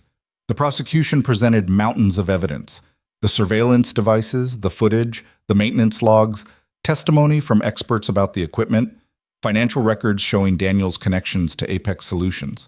The defense fought hard, suggesting alternative explanations, attacking witnesses' credibility, creating doubt wherever possible. But the recording was damning. Daniel's voice, clear and unmistakable, confessing to corporate espionage. His lawyers argued it was taken out of context, that Evan had manipulated the situation, that it couldn't be trusted. But Torres played it for the jury multiple times, and each time it sounded exactly like what it was: a guilty man explaining his crimes. The jury deliberated for 2 days. Evan waited at Derek's house, unable to eat or sleep or think about anything except the verdict. Everything hinged on this. If Daniel was convicted, Evan's charges would be dismissed, and he could move forward. If Daniel was acquitted, Evan faced trial himself and possible prison time. On the second day of deliberation, Sarah called. "The jury's reached a verdict. They're reading it in an hour. Can you get to the courthouse?" Evan and Derek drove downtown in silence. The courthouse steps were crowded with press, cameras, reporters waiting for the verdict. They pushed through to the courtroom where Adrian Wolfe was already seated in the gallery with Clara beside him. The jury filed in. Evan searched their faces for clues, but they all looked carefully neutral. "Has the jury reached a verdict?" the judge asked. "We have, Your Honor." "On the charge of corporate espionage, how do you find?" "Guilty." "On the charges of illegal surveillance?" "Guilty on all counts." "On the charge of obstruction of justice?" "Guilty." The courtroom erupted. Daniel's face went pale. His lawyers immediately started talking about appeals. But it was done. Daniel Reed had been convicted on all counts. Torres approached Evan outside the courtroom. "Congratulations, you did it. I'll file the motion to dismiss your charges tomorrow. Judge should approve it within the week." "Just like that?" "Just like that. You're free, Mr. Cross." Evan sat on the courthouse steps after everyone else had left, letting it sink in. Free. Not just out of jail, but actually free. No pending charges, no trial hanging over his head, no future balancing on the edge of a verdict. Clara found him there. "You okay?" "Yeah, I think so. Just processing." Daniel's going to prison, 20 years minimum based on the sentencing guidelines. 20 years for trying to destroy people's lives. Good. He earned it. They sat together watching the sun set over the city, two people who'd survived something terrible and come out the other side. "What's next for you?" Clara asked. "Job starts next month. Head of security operations, big salary, good benefits, apartment in the building, everything I should have had all along." "You earned it, the hard way." "Is there any other way?" Clara laughed. "Not that I've found." 2 weeks later, Adrian held the staff meeting he'd promised. Every employee from the Pinnacle Tower gathered in the building's conference center: security guards, maintenance workers, housekeeping staff, front desk personnel. Adrian stood at the front with Evan beside him. "I want to talk about what happened over the past few months," Adrian began. "About how I handled a situation badly and let my fear override my judgment. Most of you know the story by now. Evan Cross, who worked security here for 3 years, discovered that my executive vice president was conducting illegal surveillance on me and other residents. When Evan tried to investigate and protect people in this building, I had him arrested, fired, and publicly accused of crimes he didn't commit." The room was completely silent. I was wrong. Completely, inexcusably wrong. I let my assumptions about who deserved trust and who didn't blind me to what was actually happening. And because of that, I nearly destroyed a good man's life. Evan, I'm sorry. That doesn't fix what happened, but I want everyone here to know that you were right and I was wrong. You tried to protect us, and I punished you for it. That's on me. He turned to face Evan directly. You deserved better from me. Everyone in this building deserves better from me. I'm going to work every day to be the kind of leader who listens to his people instead of fearing them. Thank you for giving me another chance. The room erupted in applause. Evan stood there awkwardly, uncomfortable with the attention, but also feeling something shift inside him. validation, recognition, the acknowledgement that he hadn't been crazy or reckless or wrong to do what he'd done. After the meeting, staff members approached him to shake his hand, apologize for believing the rumors, welcome him back. It was overwhelming and humbling and proof that sometimes, eventually, the truth did matter. That evening, Evan and Lily moved into their new apartment on the 32nd floor. 2 bedrooms, a real kitchen, windows with an actual view instead of an alley. Mrs. Chen came up to help them unpack, bringing cookies and wisdom in equal measure. "You did good, Evan," she said, arranging dishes in cabinets. "Not many people would have fought as hard as you did." "I didn't have much choice. It was fight or give up, and giving up meant Lily growing up without me. There's always a choice. You chose the hard path because it was the right path. That takes courage." Lily appeared from her new bedroom, carrying her stuffed rabbit. "Daddy, can I decorate my room however I want?" "Within reason. What are you thinking?" "Stars on the ceiling, the glow-in-the-dark kind. So it's like sleeping outside but warmer." "Stars on the ceiling sounds perfect." That night, after Mrs. Chen left and Lily was asleep in her new room under stars that hadn't been installed yet, Evan stood at the window looking out at the city. The same city where he'd struggled for years, where he'd tried to build something stable for his daughter, where everything had fallen apart and somehow come back together. He thought about Daniel Reed in a prison cell, about Adrian Wolfe learning to trust people, about Clara running building operations with the authority she'd always deserved. He thought about Derek and Jennifer, who'd opened their home without hesitation. He thought about Sarah Patel and Michael Torres, lawyers who'd actually cared about justice instead of just winning cases. He thought about Detective Martinez, who'd listened when she could have just arrested him and moved on. And he thought about Lily, sleeping peacefully in the next room, safe and home, and trusting her father to keep making good choices even when those choices were hard. Evan's phone buzzed with a text from Adrian.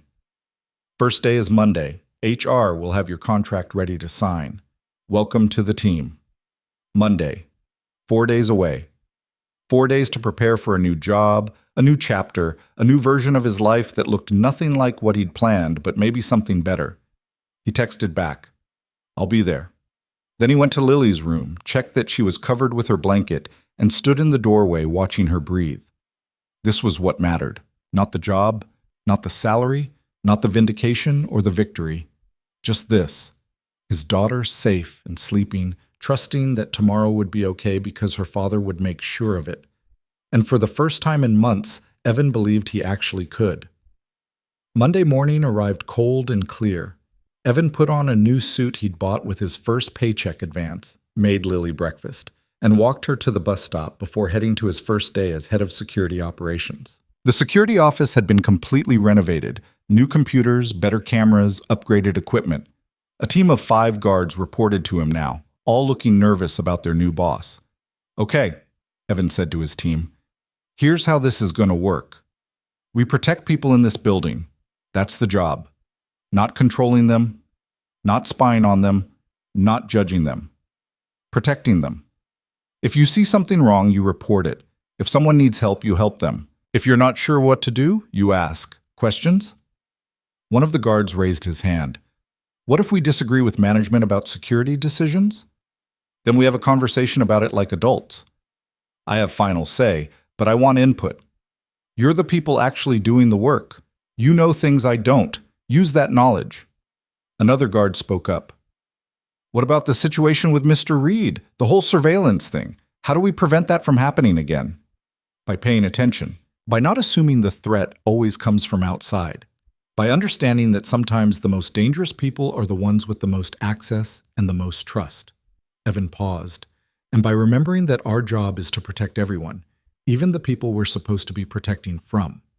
Nobody gets a pass just because they're rich or powerful." "Understood?" They nodded, looking slightly less nervous. The first month was intense. Learning systems, meeting residents, establishing protocols, hiring additional staff. Evan worked long hours but came home every night to Lily, helped her with homework, read her chapters from whatever book they were working through, listened to her talk about school and friends and the science project she was building about ecosystems. Normal life. Boring, repetitive, beautiful, normal life. 3 months in, Adrian called Evan to his office. "How's it going?" Adrian asked. "Good. We've updated security protocols for all 6 buildings, hired 8 new guards, implemented better training programs. No major incidents so far."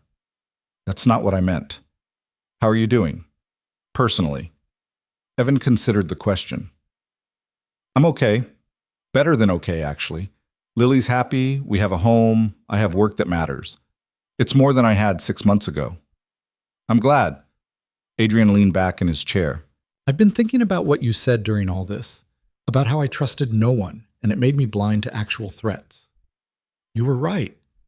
I built my entire life around fear and control, and it almost destroyed everything. You changing that?" "Trying to. It's harder than I expected. 38 years of thinking one way doesn't just switch off because you decide it should, but I'm working on it. Therapy, actually, twice a week. My therapist says I have trust issues rooted in childhood trauma. Apparently growing up rich and isolated isn't great for emotional development." Evan almost smiled. "Shocking. The point is, I'm trying, and I wanted to thank you for that, for showing me that sometimes the people you should fear aren't the ones you're afraid of, and the people you should trust aren't the ones you expect." After he left Adrian's office, Evan stopped by Clara's workspace. She was reviewing maintenance schedules, reading glasses perched on her nose, looking competent and in control. "Everything okay?" she asked when she saw him. "Yeah, just checking in, making sure you're not finding any more surveillance devices." "Not a one. Turns out when you actually hire security professionals instead of trusting corrupt executives, things run smoother." "Who knew?" They shared a smile, 2 people who'd been through something terrible together and emerged as friends on the other side. That night, Evan came home to find Lily at the kitchen table working on her science project, a detailed model of a forest ecosystem complete with miniature trees, animals, and a water cycle she'd engineered using a small pump and tubes.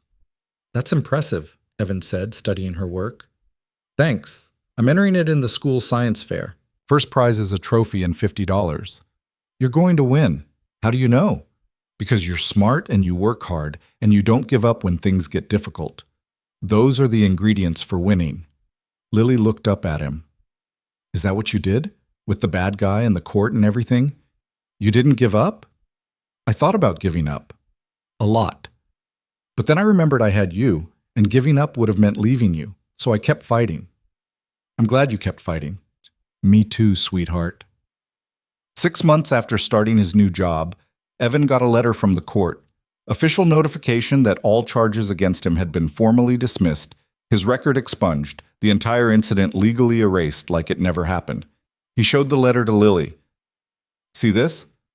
This means it's officially over. No more court, no more legal problems, no more anything. We're clear." Lily studied the letter seriously. "Does this mean the bad things didn't happen?" "No, they still happened, but now they're in the past instead of hanging over our future." "That's good. I like the future better than the past." "Yeah, me too." That Sunday, Derek and Jennifer invited them over for a barbecue. The kids played in the yard while the adults sat on the back porch drinking beer and watching clouds drift across an uncommonly blue sky. "You did it," Derek said, raising his bottle in a toast. "You actually pulled it off. Went from jail to executive in 6 months. That's got to be some kind of record." "I had help. A lot of help. Couldn't have done it without you." "That's what friends are for. Speaking of which, Jennifer and I are planning a camping trip next month. You and Lily should come. Get out of the city, sleep under actual stars instead of glow-in-the-dark stickers. Remember what trees look like." "Lily would love that. I'll check my schedule." Jennifer refilled their beers. "How's Adrian doing? Still in therapy?" "Still in therapy. Still working on trusting people. Still a work in progress, but better than he was." "And Clara?" "Thriving. She's already implementing new systems, negotiating better contracts with vendors, actually running things instead of just managing crises. Turns out when you give competent people authority, they do competent things." They sat in comfortable silence for a while, watching the kids chase each other around the yard, listening to their laughter carry on the breeze. "You know what I've learned from all this?" Evan said eventually. "That doing the right thing doesn't guarantee good outcomes. Sometimes you do everything right and still lose, but that doesn't mean you stop trying. You keep doing right things, because that's who you are, not because you expect rewards. That's very philosophical for someone who spent the morning assembling a camping tent, Derek said. I contain multitudes. A year after everything started, Evan stood in the Pinnacle Tower lobby watching new residents move into the building. Young couples, families, professionals starting fresh in the city. They looked nervous and excited and hopeful, the way people always looked at the beginning of things. One of his guards approached. "Sir, we have a situation on the 23rd floor, water leak in Unit 2304. Resident is pretty upset." "I'll handle it," Evan said, because that was his job now, handling situations, solving problems, protecting people. He took the elevator up, knocked on the door of Unit 2304, and introduced himself to the frantic resident as the head of security. "I know this looks bad," Evan said, surveying the water damage, "but it's fixable. I'm calling maintenance right now. They'll be here in 15 minutes. Meanwhile, let's get your valuables moved to dry areas and figure out temporary housing if you need it." The resident relaxed slightly. "Thank you. I was worried no one would care." "I care. That's why I'm here." After the situation was resolved and the resident was settled in a temporary unit while repairs were made, Evan returned to his office. He had reports to review, schedules to approve, a budget meeting with Adrian tomorrow, regular work stuff, the kind of responsibilities that would have terrified him a year ago, but felt manageable now. His phone buzzed. A text from Lily. "Science fair tomorrow. Can you come?" He texted back, "Wouldn't miss it. What time?" 3 p.m. in the gym. "My project is really good. I think I might win." "You definitely might win. I'll be there." The next day, Evan left work early and arrived at Lily's school gymnasium to find it transformed into a science fair wonderland. Dozens of projects lined up on tables, kids standing nervously by their displays, parents wandering around with judging sheets. He found Lily's ecosystem project in the corner, even more impressive than it had been at home. She'd added lights to simulate day and night cycles, refined her water system, created informational cards explaining each component. It was legitimately excellent work. "Hey, sweetheart, this looks amazing," Lily beamed. "I worked really hard on it. Think the judges will like it?" "I think they'd be crazy not to." They waited while judges made their rounds, examining projects, asking questions, making notes. When they reached Lily's display, she explained her ecosystem with confidence and clarity, pointing out features, demonstrating the water cycle, discussing how each element depended on the others. After the judges moved on, one of them, a woman with kind eyes and a name tag reading Dr. Sarah Mills, lingered. "This is exceptional work," she told Lily. "Did you have help building this?" "My dad helped with some of the construction, but I designed it all myself. I wanted to show how everything in nature is connected, how if you remove one part, the whole system breaks down." Dr. Mills smiled. "That's a very sophisticated understanding of ecosystems. You should be proud of this." After she left, Evan knelt down next to Lily. "You did great, really great." "Do you think I'll win?" "I think you already won. You built something impressive, and you understand why it matters. That's the real prize." But an hour later, when they announced the results, Lily did win first place. She accepted her trophy with a smile that could have lit the entire gymnasium, and Evan felt his chest swell with pride watching her. On the drive home, Lily clutched her trophy and her $50 prize. "I want to save this money for college. College is a long way off." "I know, but I want to be ready. You always say preparation matters?" "I do say that. And you're right, preparation does matter. But so does celebrating victories. How about we save $40 and spend $10 on ice cream to celebrate? Can we get the fancy ice cream place with all the toppings? We can get the fanciest ice cream in the city." They went to the ice cream shop and ordered sundaes with entirely too many toppings. Lily told him about school, about her friends, about a book she was reading that she thought he'd like. Normal conversation between a father and daughter who'd survived something terrible and come out the other side still intact, still connected, still fighting for each other. That night, after Lily was asleep, Evan stood at his apartment window looking out at the city lights. He thought about where he'd been a year ago, fired, arrested, facing charges that could have sent him to prison. He thought about the choices he'd made, the risks he'd taken, the people who'd helped him when they didn't have to. And he thought about the future stretching out ahead of them, uncertain but no longer terrifying. because he had work he believed in, a home that felt stable, a daughter who trusted him, and the hard-won knowledge that sometimes doing the right thing did lead to good outcomes, just not always in the ways you expected or on the timelines you wanted. His phone buzzed one last time. A text from Adrian. Security review meeting next week. Want to discuss expansion plans? You free Thursday? Evan texted back. I'll be there. Then he turned off his phone, checked on Lily one more time, and went to bed in his own apartment in the building where he now worked as head of security. Tomorrow would bring new challenges, new problems to solve, new situations to navigate. But tonight, everything was quiet and safe and exactly where it needed to be. And for Evan Cross, former soldier, single father, security guard turned executive, man who'd lost everything and fought to get it back, that was more than enough. It was everything.